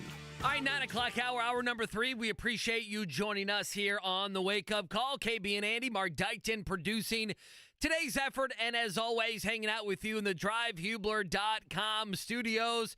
And KB, I tell you, it was a normal morning. We were slotted here to talk about Dan Campbell and how he would have fit if he were an Indianapolis Colt. But about 50 minutes ago, Rick Carlisle breaking the news here on the Fan, on the Wake Up Call, that Tyrese Halliburton will miss the next 3 games. That includes tonight against Denver. All these games at home, obviously, in Gamebridge.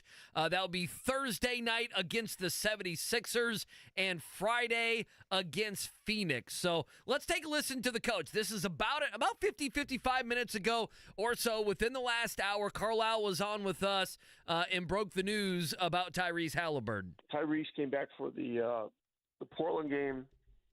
Did well in the game, but we, our training staff wasn't comfortable with how he responded to that, and so we obviously sat him in the Phoenix game. We're gonna sit him for the next 3 games, so that'll be tonight.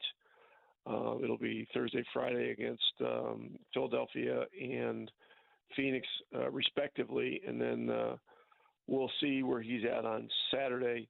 And whether or not Sunday against Memphis will be a possibility. But this is not a re-injury. This is just simply, injury recovery management type stuff. And so, tonight's lineup may again look different. Yeah, there's no may about it. It will look a lot different here, and we'll see about Andrew Nembhard. He's also questionable. I'm pretty sure the Pacers have an open roster spot. I need to double check that. I was actually threw a text to Tony Issa, just waiting to hear back from him. I thought James Johnson was re-signed on a 10-day. Did that sound right? No, he was signed on a 10-day. So yeah. I don't know. Maybe they don't, but I bring that up just to say if you need an extra point guard, which again, Bruce Brown had kind of been that guy in these emergency situations. It could be a ton of TJ McConnell tonight, so we'll see how that plays out. The news flat out sucks. It flat out sucks on many, many fronts. I do want to go over kind of the timeline, Andy, because I think it's important to map this out when we're trying to talk about this situation with Halliburton and now him missing here the next 3 games before being reevaluated. He first got hurt on January 8th. That was a Monday night against the Celtics. Looked awful. Did the splits, carried off the floor. Looked terrible. At that point, we would have thought, you'd have been doing, again, jumping jacks if it only would have been 2 weeks. Well, the NFL, they had Black Monday. That was kind of our Black Monday into Black Tuesday. Right. When we sat here. It's kind of scared bleepless. Yes. It was. And then the next day we have Rick on and, the MRI's coming up. Right. And, this and that. And the MRI, the announcement was, again, from Adrian Wojnarowski saying he will be reevaluated in approximately 2 weeks. So that was on January 9th. Andy, on January 19th, 10 days later, Halliburton plays. Halliburton played Friday night against Portland. And I think for anybody that watched that game, a Halliburton stat line, and I don't know, maybe some people it's a Friday night, it's 10 o'clock. I know it's Siakam's debut, but I get why people maybe weren't super focused on that game. If you look at the box score, he was outstanding. I mean, it was one of his usual 27 and 17. I mean, no turnovers. I mean, it's just typical Halliburton. It was 21, 17, 0 turnovers, a plus minus a plus 16. I mean, just stupid. Just, flawless just video game-like numbers. He played 35 minutes. From Halliburton. But if you watch that game, there were moments of some grimace. I would say, a little agonizing, type of, he got fouled on one play. I remember he kind of favored himself, and it just didn't look great exiting that night. And sure enough, Sunday rolls around, their next game against Phoenix, and he is announced as not playing about 90 minutes before tip. And then Rick Carlisle shares that news with us just now. So, Andy, if you look at it, today is the 23rd. Today was supposed to be that approximate 2-week reevaluation window. And I get it. The medical staff, all injuries aren't the same. Guys can recover quicker. These are world-class athletes, et cetera, et cetera. I don't know how you look at it and don't think he might have been rushed back. part of me says, Kevin, don't say that. You don't know the full story. But when you check out those dates and the timeline with it, and you consider a nagging hamstring, and now he's out for 4 games after he did play on that Friday night, how do you not view it in a little bit of that light? And, there would be some people that might be like, all right, I don't really care about that. Well, if you don't care about it, it still is a huge loss at a really critical juncture of the season. The Pacers need wins. They're in the thick of an Eastern Conference race that is extremely jumbled. Trade deadline. And when you made the trade for Pascal Siakam, it all of a sudden rose expectations for the here and now of this season. You cannot be a play-in team. You certainly have got to make the playoffs. You don't have your first-round pick for next year. So you can't sit here and be sending your lottery pick to Toronto and act like everything's great moving forward. That cannot happen at all. And yes, with the trade deadline here in 2 weeks from Thursday, you need to evaluate what this group looks like with healthy guys, with Halliburton, with Siakam, with Buddy Hield, et cetera, all of those things, Andy. I'm struggling with what you are talking about. I don't mind saying it openly here on the radio. I am struggling with the notion of, was he brought back too early and now you're having to add 6 more games? Well, I think that's the conversation, but let me try to battle that. Here's what I would say in response to that. And again, it's a fair question, and quite frankly, it's going to be one of the main questions or takes stemming from this. Let me just throw it this way. When he got injured, it was that Wednesday we talked about, it was that Tuesday we talked about the MRI and everything, right? The 9th, whatever day that was, the 9th, Tuesday the 9th of January. We had that conversation, and then I want to say later on that day, probably during JMV, doesn't it come out that, right now it looks like he has escaped any sort of major injury, and that's when Woj, Adrian Wojnarowski of ESPN, not a Woj bomb, but, threw out there, hey, you're looking at about a 2-week injury. They'll reevaluate in 2 weeks. The Pacers didn't say that. Woj said that. But again, that's coming from people there with the Pacers, people that know what is going on. The reason I bring that up, agent. Yeah, agent. The reason I bring that up is, a couple days after, you have Halliburton, who is doing what? Who, the Pacers put out video, Instagram, right? Facebook of him shooting. Right? Of him taking some jump shots before the game. And I know this is to be around the doctors, he is traveling with the team. Sometimes guys are injured and they're not traveling with the team, okay? He's traveling with the team. He's moving around. There's video, very public, of him shooting and kind of moving around. And the reason I bring that up is it always seemed, after about that first 24 hours, 30, 36 hours, didn't it kind of seem that there was an exhale just a little bit? There was a sense of relief.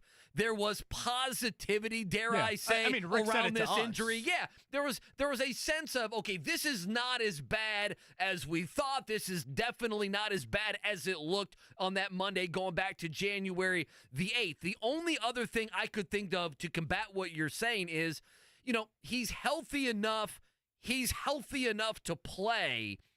Sometimes the only way to know if you're kind of over an injury is to go out there and find out if you're over an injury. Isn't a hamstring one where, I think I can play tonight. All right, come back and talk to me in 3 nights. Those are the only 2 things I could even throw your way, KB. That's what I'm trying to do, is present the other side of, hey, get out there and play. I mean, Carlisle was forceful. This is not a re-injury. Regardless, it's another 6 days of rest. And you know what? Even if we don't want to debate that, and it's probably a bit stupid to even debate that because we don't have all the information. The reality of the situation is this, Andy. Again, at a very important part of the season, you don't have your best player for the next 3 games. And this isn't 3 games against Charlotte, Detroit, and San Antonio. This is probably your toughest 3-game home stretch of the entire season. You'll toss a back-to-back in there coming up Thursday, Friday.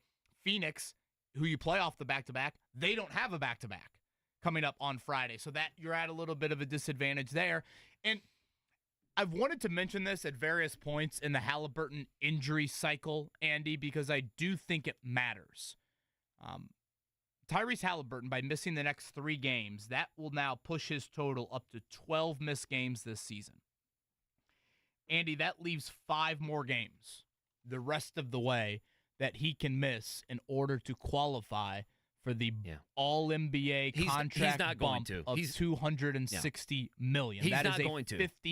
About a $50 million difference in making the All-NBA team, which, again, you have to play at least 65 games in order to qualify for that.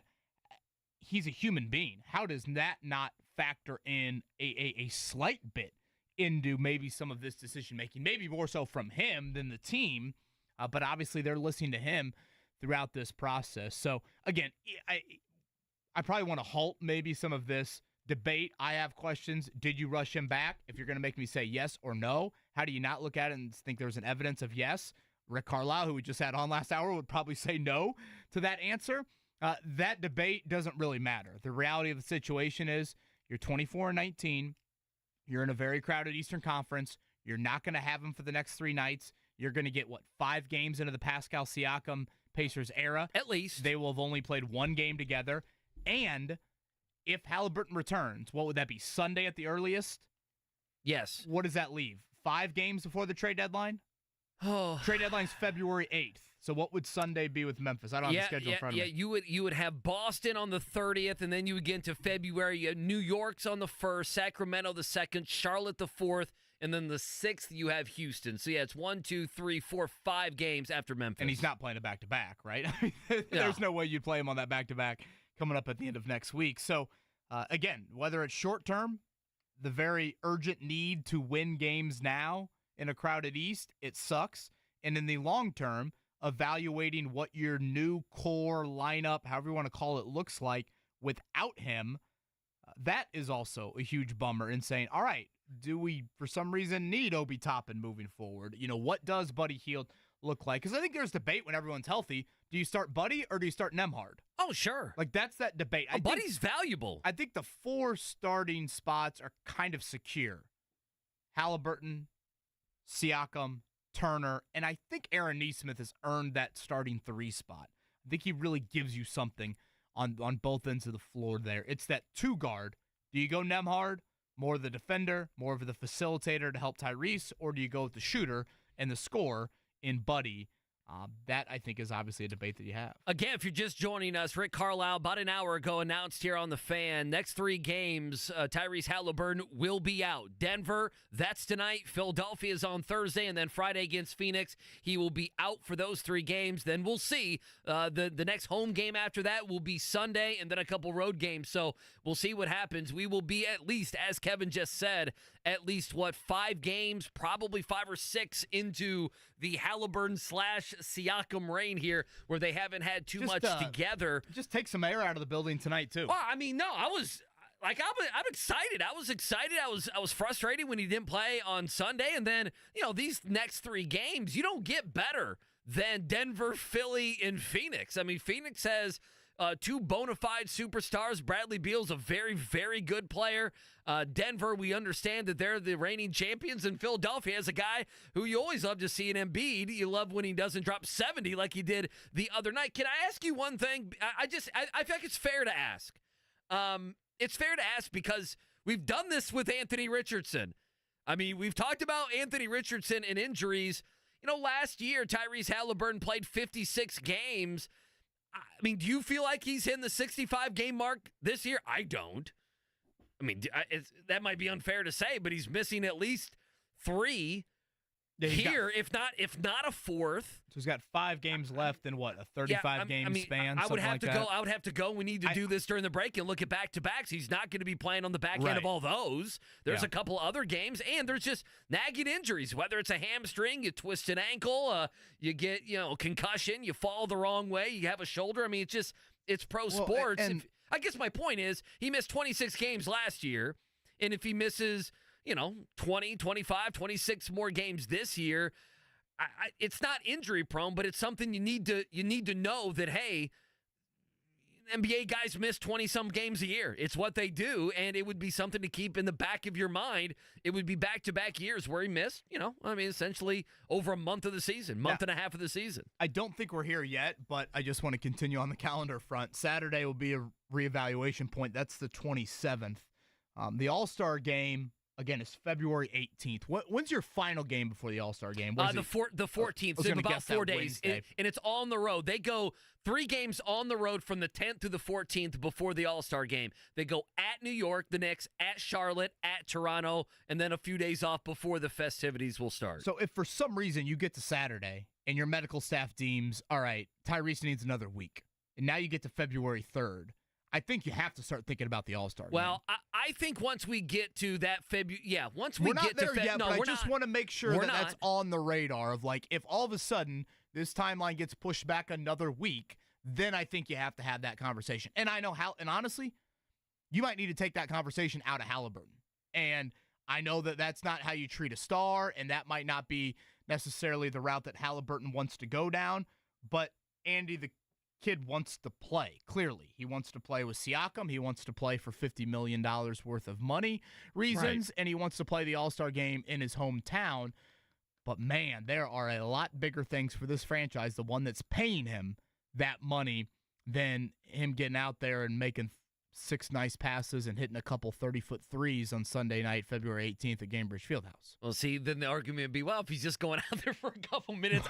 Listen, I'm with you. I thought that conversation when the Pacers luck he'll slip and fall again on that court. When he played on Friday, my thought was I was happy that he was back. I was stunningly happy. Yeah, but I was also happy that we didn't have to do that conversation. That I felt like, at least with this injury and the hamstring stuff, that we had dodged the bullet of having to discuss, do you keep him out for the All-Star festivities? And now I'm not as confident. Again, we're not there. In 5 or 6 days, though, I think we'll have. I mean, if he doesn't play on Sunday, the 28th, here, let me just go through in my mind. I kind of had penciled him in to where with the initial, before, like, act like Portland didn't happen. Act like he was out for that Portland game. Didn't we kind of have the conversation that maybe the earliest you would see him would be Friday against Phoenix, right?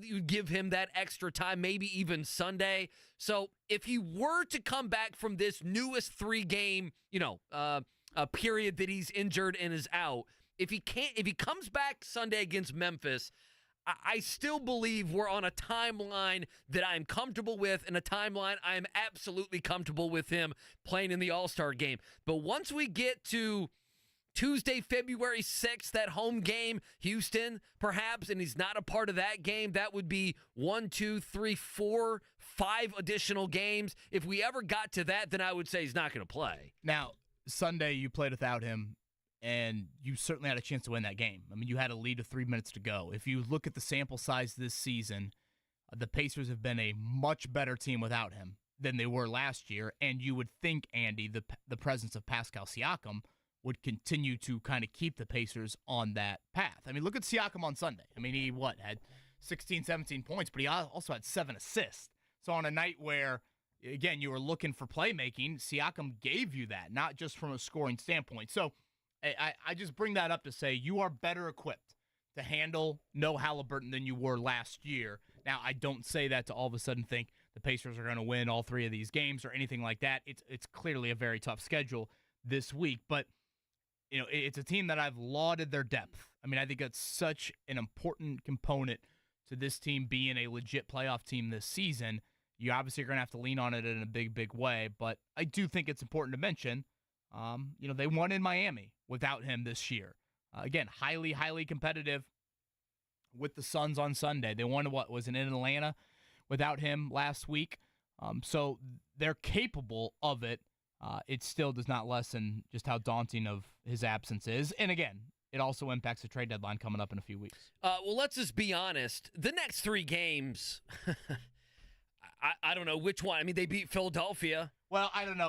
Would that be the game? You look at the next 3 games. So they're 24-19. I guess in my mind, I hate to say this. How about Embiid rests Thursday because he's getting ready for Jokic on Saturday? I mean, that could be it. Denver's not on a back-to-back. We looked this up. Philly played last night.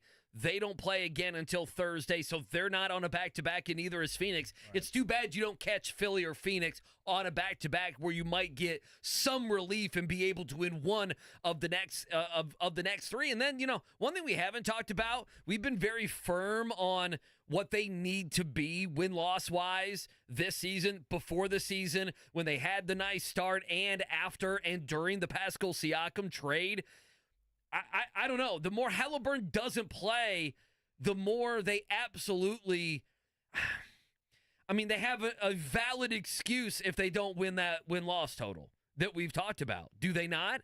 If he ends up not playing, 25, 26, 27 games this season. I don't want to get ahead of myself. Yeah, but when I hear that, I go back to November, Andy, and think the squandered opportunities. And I think you and I had this conversation when they had dropped so many of those home games against teams you'd put in the basement of the NBA.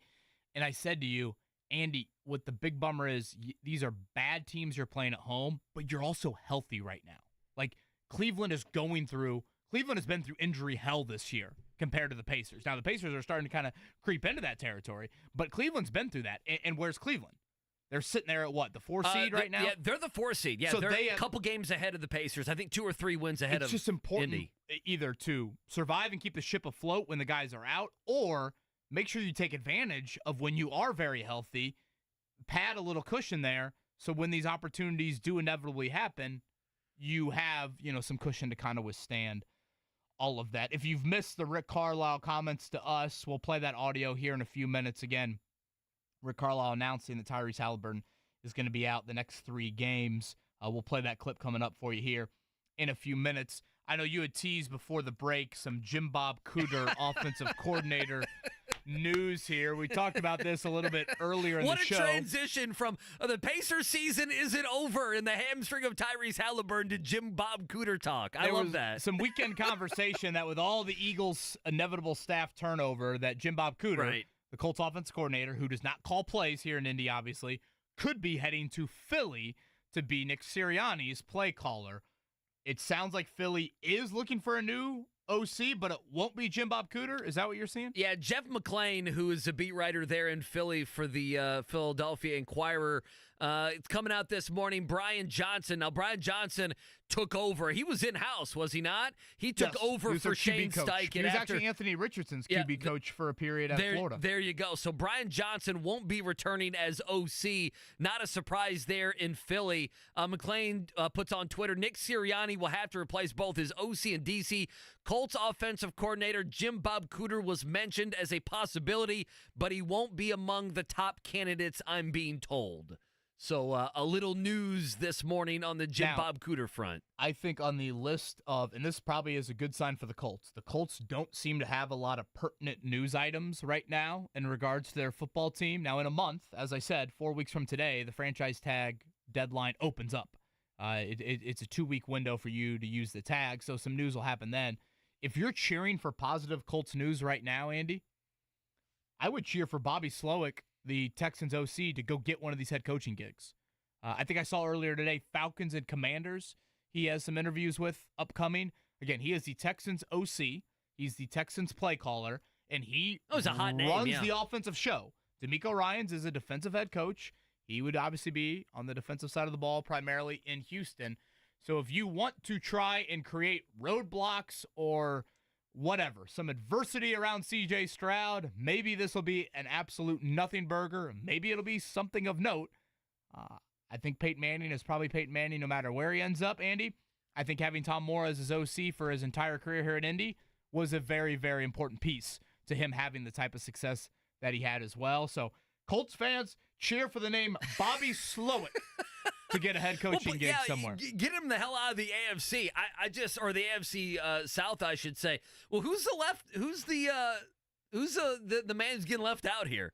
Who's getting left out? Is it Vrabel? I mean, again, so we got 5 openings left, right? Okay, so Harbaugh, Vrabel, Belichick would be 3. Well, I mean, not Ben Johnson. Yeah, Ben Johnson. Aaron Glenn. Out of Detroit. Raheem Morris, Bobby Slowick, Ben Johnson. That leaves 6 for 5. So one of those is getting left out. Somebody's getting left out. Again, I don't know why Atlanta just... Who else are we missing? Atlanta doesn't want Bill Belichick.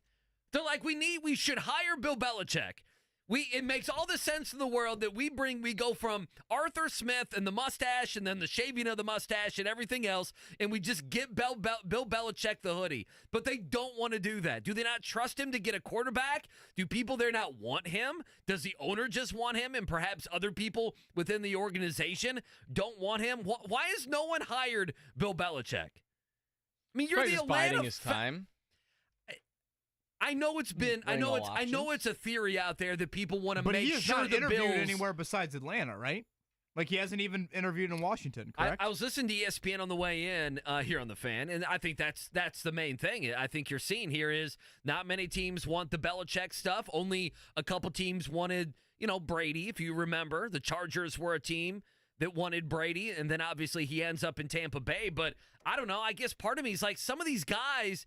Like, I get wanting to interview Ben Johnson, but you also don't need to do that. You have Jim Harbaugh right there. Yeah. Does that make sense? I mean, maybe Harbaugh's in a different conversation, but Andy, I could certainly talk myself into Vrabel over Belichick and or young offensive mind over Belichick. Like, Bill Belichick going to Tennessee and being tasked with the responsibility of grooming Will Levis, I don't like that if I'm a Titans fan. I'm more intrigued by Brian Callahan, a guy that has worked directly with Joe Burrow and Peyton Manning and Derek Carr. Can you believe you're saying that? And Matthew Stafford. I don't disagree with you. I'm just saying, can you believe you're saying it? Maybe that's an ageist comment by me, but maybe it's a little bit of evidence of how we saw New England over the past few years. Belichick the last couple years has misevaluated everything. Running back, wide receivers, the tight ends he's brought in, the quarterback that he brought in, the changing of offensive coordinators, not being able to get away from Josh McDaniels or Bill O'Brien. Does Belichick have another 3 or 4 years left in him? Quite possibly. But I think it's a little bit of like a Adam Vinatieri 2019 conversation that, because he made game-winning kicks around the turn of the century, he gets absolved for everything happening in 2019, where it's like, no, this is a mid-40-year-old man that's hurt. And, like, he can't do his job the same level that he could do it, a decade ago. With Belichick, I don't know. I know it's not his physical activity necessarily as a head coach, but it's like, I don't think this is just an absolute given that he appears out of nowhere and instantly makes you this contending team for the next X amount of years. We didn't even mention with all those names that Dan Quinn's probably going to get a job. There's a couple guys that are not. I forgot about Dan Quinn. There's a couple guys that are just not going to get a job. And then it's like, what if Michigan offers more money than anyone else in the NFL? Who's hiring Brandon Staley? Where's he going to land? You know get what? a gig? I had made a list of defensive coordinators, and I had put Brandon Staley on it here in Indy. I'd put Brandon Staley. If Gus Bradley was gone, sure. Jero Evero, remember him in Carolina, interviewed for the head coaching gig last year. Nielsen, the guy that got the job in Jacksonville. I thought he's the new DC for the Jags. I thought he'd be a name here in Indy because he was with the Falcons last year, and I thought did a nice job with the Falcons. All right, coming up, pop quiz in a few, 317-239-1070 for that. Before it, Rick Carlisle broke some news with us earlier today. We'll let you know what it is. The Morning Checkdown, brought to you by the Barbasol Horizon League Basketball Championships. March starts here at the Indiana Farmers Coliseum, March 11th and 12th. All right, let's get to your morning checkdown. Reminder pop quiz coming up in about 5-6 minutes or so. The big news of the morning, Rick Carlisle right here on the Fan telling us Tyrese Halliburton going to miss the next 3 games with that hamstring. That's tonight against Denver, Thursday against Philly, and Friday against Phoenix. Here's Carlisle earlier in the 8 o'clock hour. Tyrese came back for the Portland game. Did well in the game, but we, our training staff wasn't comfortable with how he responded to that, and so we obviously sat him in the Phoenix game. We're gonna sit him for the next 3 games, so that'll be tonight. It'll be Thursday, Friday against Philadelphia and Phoenix, respectively, and then we'll see where he's at on Saturday. And whether or not Sunday against Memphis will be a possibility. But this is not a re-injury. This is just simply, injury recovery management type stuff. And so, tonight's lineup may again look different. We'll see about Andrew Nembhard for tonight as well. He was questionable in the injury report. At times, he looked a little laboring in Phoenix on Sunday night. So a big T.J. McConnell workload no matter what. And we'll see if the Pacers are in scramble mode at all tonight.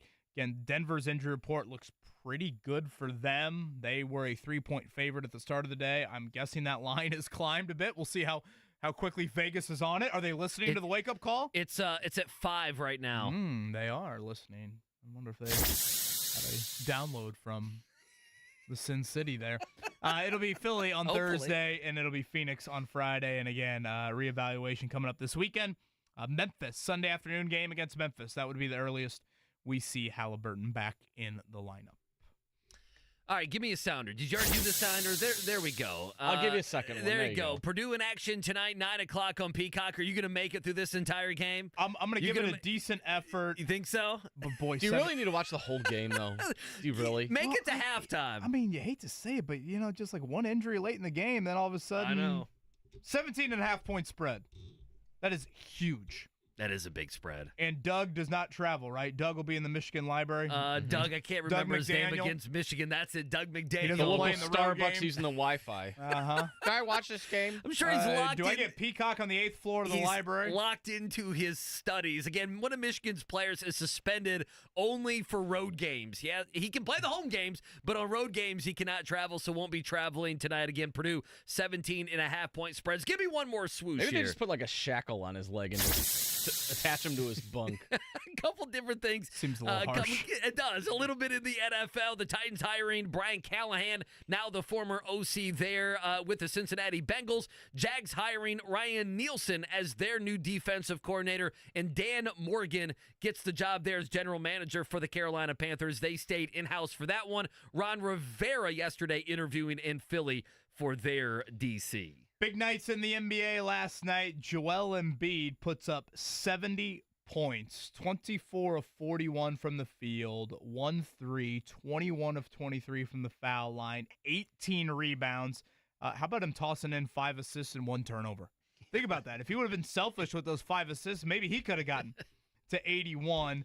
That is a 36-minute, 70-point effort by Embiid. It sets a 76ers record. When you're beating Wilt Chamberlain records, that's pretty darn good by Embiid.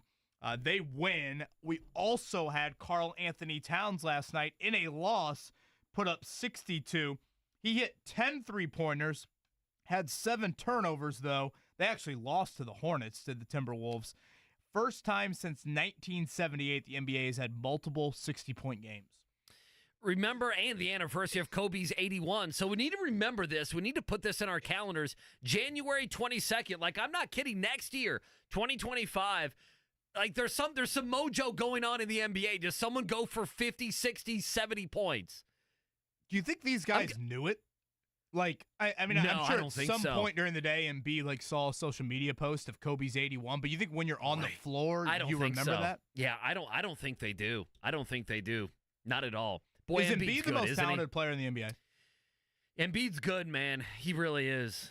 He really, really is. And he's one of those guys that's like, he's not a guard, and it's okay. You'll still pay him even though he's a big. Like, and there's a few guys, obviously. Karl Anthony Towns, boy, I'm interested the last year and a half or so how his perception has been. His perception was seen turned as it around this year. Yeah, I mean, he was seen as a mentally weak player. Remember when he was playing with Jimmy Butler? I mean, he was seen as a guy that the Knicks or somebody else would want to trade. They wanted to get him out of there. I don't feel like that's the case anymore. Yeah, scores a lot of points on a bad team. Yeah.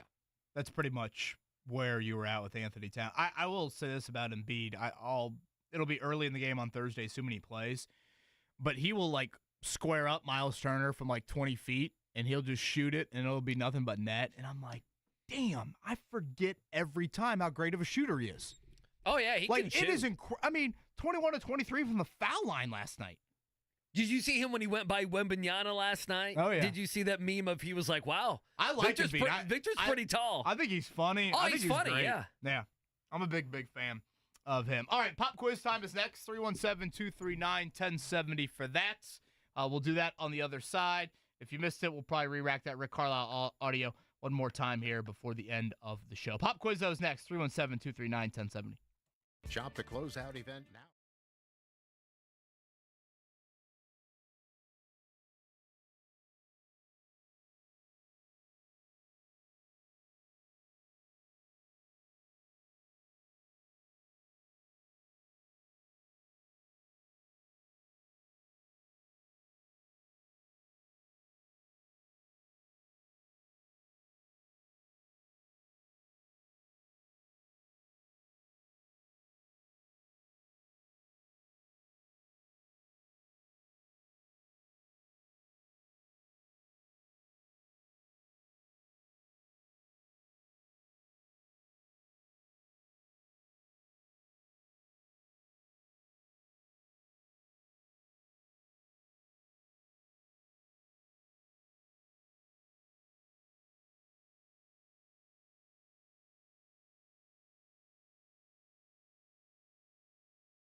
The pressure. Sharpen your pencils. It's time for the Pop Quiz with KB and Andy. Brought to you by Jiffy Lube, Indiana's favorite oil change since 1985. All right, so let's get a winner here on this Tuesday. We always love doing the pop quiz about 9:30 every single day. I'll put it on KB that he gets to break the hearts of the callers. He gets to tell us what number. I'm putting on your plate. So there are times where you get questions on the pop quiz, and you're like, damn, I'm going to be heartbroken if someone misses that. If we get misses on 1 and 2. Yeah, it's going to be a problem. I'm going to be offended. I mean, nothing will say, yeah, I just turned on the show 2 minutes ago. We've said it quite a few times, and you said it last segment, and I was looking at Scotty because I had already kind of briefed, if you will, the pop quiz. So we'll get to that. Reminder as well, we'll play this sound on the other end of this. Rick Carlisle telling us here on The Fan this morning in the 8 o'clock hour, if you want to go back and listen to that on the podcast, that Tyrese Halliburton going to be out at least the next 3 games is the plan. That's tonight against Denver. That's Thursday against the Sixers, and Friday against Phoenix. All right, KB, what number do you want to go to here? Full bank of calls. I'm like reluctant to even like have confidence right now. Let's go with number 4 here. Tom. Hey, Tom. Good morning, Tom. How are you? Good morning. Tom, should I be optimistic about your effort upcoming? I would think so. Okay. I like that. All right, that's some confidence. Tom, how have you been listening to the show? Please don't lie. Yes, I have been. Okay. For how long? This morning or years? Oh, well, hopefully many years, but let's just focus on the present. It's a great question. How long have you been listening this morning? Probably a couple hours. Oh, there you go. God, he might go 5 for 5. He's good to go That's there. a lot right there. Yeah, we should give him the oil. I got a oil 180. change. Yeah, this is gonna be a breeze. I might go 5 for 5 anyway. So. Well, I don't think there's any might about it. Scotty's shaking in his boots right now at this pop quiz. Andy Sweeney, with that type of confidence, throw Tom number 1. All right, Tom, let's go. Let's get a winner on this Tuesday. Question number 1. Joel Embiid scored 70 points in the 76ers win over the Spurs last night in Philly. Embiid set the record for most points scored in a game in Sixers/Syracuse Nationals franchise history. Whose record did Embiid break last night? Is it A, his own, B, Wilt Chamberlain, C, Allen Iverson, or D, Willie Burton? Probably got to be Wilt. Number 2, Tom. Embiid was not the only player to break his NBA team's single-game scoring record last night. Who else set a new franchise record for most points in a game on Monday? Was it Giannis, Jason Tatum, Luka Doncic, or Karl Anthony Towns? Cat. I ever told you about him breaking my heart in the Elite Eight, Notre Dame, Kentucky? I was at that game, one of the best games I've ever Could been to. not guard Mr. Towns. Was it Augustine who was the big? Oh, boy, that was Zach August, but yeah. Oh, okay, yeah. I couldn't quite remember. I remember the game before Kentucky beat the bleep out of it. Was it West Virginia? They're up 17-9. Notre Dame pounded. Notre Dame was so good that year. Wichita State. I was trying to think of Greg Marshall's team. Crazy Greg Marshall. All right, and his wife. Tom, anyway, question number 3. We've survived 1 and 2. We have. We feel good about everything. All right, question number 3, Tom. The Pacers host the Nuggets tonight. The Pacers and Nuggets are 2 of the 4 ABA teams that were absorbed into the NBA when the ABA ceased operations in 1976. Name the 2 other former ABA teams in the NBA. Spurs and the Nets. Dear Lord, Tom wasn't joking here. He was ready to go. I knew Tom was going to get that one. Tom, you ever thought about Jeopardy? What is yes? Look at this. Oh, my gosh. Were you valedictorian at your high school? No, I was not. Happy 71st birthday to the Colts. The Baltimore Colts were born on this day in 1953. Although technically an expansion team, original Colts owner Carol Rosenblum acquired the assets to another team who had returned its franchise to the NFL. Name the folded franchise that supplied many of its players to the original 1953 Colts. Oh, man. Dear Lord. A, the Providence Steamroller. B, the Dallas Texans. C, the Rock Island Independents. Or D, the Los Angeles Dons. What a great name. I'm going to try the Rock Island Independence. Scotty, was that serious? That's a ridiculous question. Tom, I agree. I could not agree more. I floated away when you were asking that question, and it kept going layer after layer after layer. I floated away and just looked down at what the answer was. Tom, you might rethink the ridiculousness though when you hear number 5. I'm trying to think if there's a Providence Steamroller shirt I can get. I'd like to see that. It's a great point. 40 years ago today, 1984, 40 years ago today, this team became the first in NHL history to win 10 straight road games. Was it Edmonton Oilers, New York Islanders, Buffalo Sabres, Minnesota North Stars? Oh, the Islanders were very good back then, so I'll guess Islanders. Not bad. A good effort. No, Tom's a lot smarter than the result is going to say here. Mercifully, 1 and 2, right? Thank you, Tom. We needed that. It was Wilt and Carl Anthony Towns. Correct. Three might have been one of the more impressive answers we've had in a while in the pop quiz. Name the 2 former ABA teams that are in the NBA, the Nets and the Spurs. The answer there. And then come 4 and 5. And then Scotty said, welcome to hell. The Dallas Texans for number 4, the folded franchise that supplied many of its players to the original 53 Colts, not the Rock Island Independence. And the last one, Tom said the Islanders. It was the Buffalo Sabres. I love you, KB, but damn. Who was on that Sabre team, Scotty? Do you know? Was that Dominic Hasek? Was that Hasek? Was it Rob Ray, Miroslav Satan? Oh, there we go.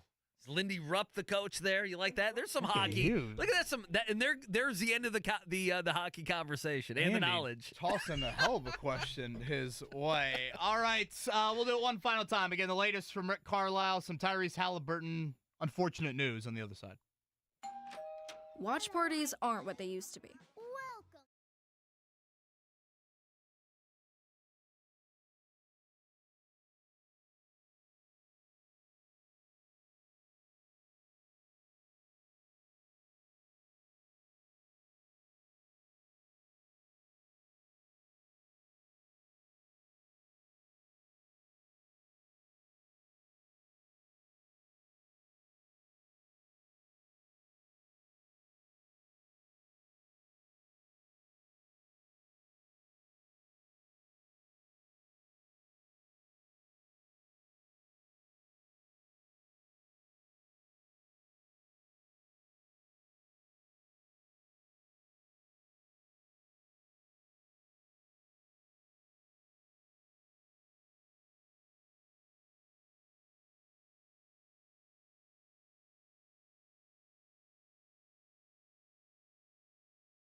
wake-up call with KB and Andy on 93.5 and 107.5. The Fan.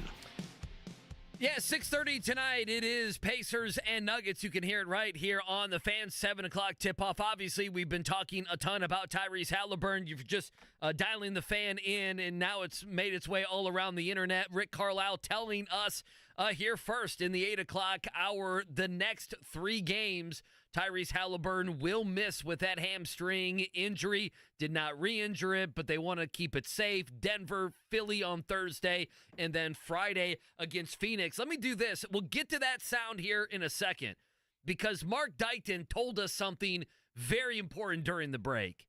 Mel Kiper Jr. has his first mock draft, Kevin Bowen. Oh, boy. Okay, and I feel like even the Tyrese Halliburton injury news has to stop for just 30 seconds. Yeah, who cares about the franchise star in the NBA town? Damn it, when that hair speaks, 3 do you months understand? pre-draft, Mel Kiper, gospel is Before here. the combine, before we even know who general managers or 5 coaches head or coach coordinators openings, or anything else. And he is the Indianapolis Colts taking Keon Coleman, the wide receiver from Florida State. So there you go. He is Brock Bowers going 5. So he is Brock Bowers not making it all the way to 15. You so, more in the Daniel Jeremiah. Brock Bowers will get to 15, like he said yesterday, or Mel Kiper 5. I do not believe Brock Bowers will get to 15. If the Colts want him, they would have to move up. And like you said yesterday, there's a better chance of me playing quarterback for the New York Giants than Chris Ballard moving up to take a tight end. So. And Keon Coleman, I know a lot of people very intrigued by his athleticism. Huge for Florida State this year. Big dude, but also returning punts for him. Actually began his college career playing a little basketball at Michigan State. Oh, there you go. Very I didn't unique know that. athlete. Yeah. And Keon Coleman, he is on that next tier of wideouts behind Marvin Harrison Jr. Yeah, before we get to this Halliburton audio, someone brought up, and again, I feel like how do you not look at the evidence and think there's an element of rushing him back or just an element of, maybe not thinking full big picture.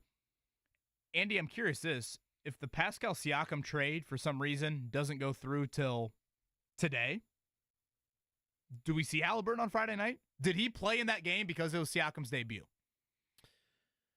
Oh, I can't believe they would care that much, right? Well, maybe not they, but what about him? Okay. Halliburton says, you've just traded for a star. Right. I want this star. I want him to feel whatever, welcome, however you want to describe it. And again, we're talking about probably very finite percentages. We're talking about Halliburton maybe was 85% on Friday night or whatever it was. Did Halliburton have a higher sense of urgency after the Siakam trade? The Siakam trade went down, Wednesday? Yeah, it went down the Wednesday, right. So then Thursday was the physical. Because Carlisle joined us on that Wednesday and was like, I can't talk about trades. That's right. It kind of felt like, okay, they're going to make a move here very soon. It sure sounds like the Pacers are going to make a move. And then obviously you had the Sacramento game that Thursday night, which was a great win for the Pacers without Halliburton against his former team. And then he played that Friday night. And remember, was it Wednesday night? Did he go on the Iowa State BYU game broadcast and kind of hinted that he could be back? And so, I don't know. I know we're dealing in maybe useless hypotheticals, but part of me thinks it's a fair question to ask of did the Pascal Siakam trade presence in Portland on that Friday night, did that elevate Tyrese Halliburton's, desire to play that evening? Yeah, and did they give at all? I mean, these are all great questions. Now, let's go ahead and let's play that sound here before we get out of here. Here's Rick Carlisle earlier today in the 8 o'clock hour, that podcast up on 107.5thefan.com, talking about the Halliburton injury. Tyrese came back for the Portland game, did well in the game, but we, our training staff wasn't comfortable with how he responded to that. And so, we obviously sat him in the Phoenix game. We're gonna sit him for the next 3 games. So that'll be tonight. It'll be Thursday, Friday against Philadelphia and Phoenix, respectively, and then we'll see where he's at on Saturday and whether or not Sunday against Memphis will be a possibility. But this is not a re-injury. This is just simply. Injury recovery management type stuff. And so, tonight's lineup may again look different. So there's a lot to unpack there. I mean, there's a ton to unpack there. But again, he's going to miss tonight against Denver, Philly on Thursday, Phoenix on Friday. And then obviously you heard in that sound, Carlisle was even non-committal to will he play Sunday, which is a home game before they go to Boston and New York. And boy, if you told me a stretch of the season, can they survive this without Halliburton? They were 2-4 on that road trip. If you add, I mean, man, if you ever added 3 losses on top of this, you'd be talking about a team that would just be 2 games over 500 at that point. They got to get him back. And they'd be squarely in the play-in picture. And, again, the trade deadline is 2 weeks from Thursday. So this is a key, not only it's a key stretch for the Pacers winning-wise, it's a key inflection point evaluation-wise for your new-look roster, for your new-look starting lineup. Specifically to tonight, Andrew Nembhard is also questionable. I'm trying to think, what was Rick's exact phrase when I asked him that? He indicated that it was up in the air, right, for Nembhard playing tonight? I guess he didn't have an answer. Didn't have a concrete answer as to whether Nembhard would play tonight. Certainly T.J. McConnell will be counted on a whole lot. And, again, this is your deepest position on the team. We've seen the Pacers weather the Halliburton storm much better this year than they have in years past. Siakam's presence, I think, is massive in trying to also help weather the storm. But Halliburton's one of the more impactful, valuable players in the league, not only as a scorer, but as a facilitator as well. And this is your hardest home game stretch of the season. You think they can win one of these? Oh, yeah. Hell, they almost won Sunday in Phoenix. What do you think? Is Philly the best, or you think Phoenix perhaps, given that you almost beat Phoenix? Didn't Phoenix lose last night? Did I see that? I thought they won. No, they beat the Bulls by 2. I think Durant had another huge night. He had like 43. Yeah, he had 43 in the win. Close game against a team I thought they would win. He carried him too. Booker only had 16, Beal 18. When you look at Philly, they don't play between now and Thursday. But is that an Embiid rest game? They don't have a back-to-back Friday, Philly, but if I'm not mistaken, I think they're at Denver Saturday. So that's Jokic. Certainly that's a game that both of those guys would circle on the calendar. I would hope you can get one of these 3. Yeah. I want to say they're 4-5 without Halliburton this season. Yeah, I think that's our guy Eddie Garrison's kept us abreast of that via email, so I need to look that up, but I believe that's the case. No, they've not been good, but I mean they've been passable without Halliburton. When you take him out of the lineup, they've been able to, survive. It just felt like, man, when he came back on Friday, it was like all the good things that everyone is saying, that he's saying, that Carlisle's saying about this injury, it just felt like they were kind of getting over that, right? And this week, we were going to be able to focus on Halliburton and Siakam against some really good teams, and we're just going to have to wait. We're just going to have to wait another week. We sprinkled in a little Colts today. That'll be up on the podcast. Rick Carlisle obviously joined us in the 8 o'clock hour. Again, getting you set for tonight. Butler, Georgetown at 6:30. That is a road game. Butler, slight favorite over one of the worst teams in the Big East. Pacers coverage in the 6 o'clock hour as a 7 o'clock tip against the Nuggets. Denver, that line is bumped up to about a 5-point favorite in that one. And then 9 o'clock for your Boiler fans out there, Purdue and Michigan on Peacock tonight. Purdue a 17.5-point favorite. And again, shout out to the Sycamores of Indiana State. They received a vote yesterday in the top 25 AP poll as they continue to try and build an at-large resume, if needed, if they do not win the MoVal tournament. Everybody have a great Tuesday. We'll recap a whole lot of basketball coming up on the other side. Thank you for listening to the Wake Up Call. The Ride with JM.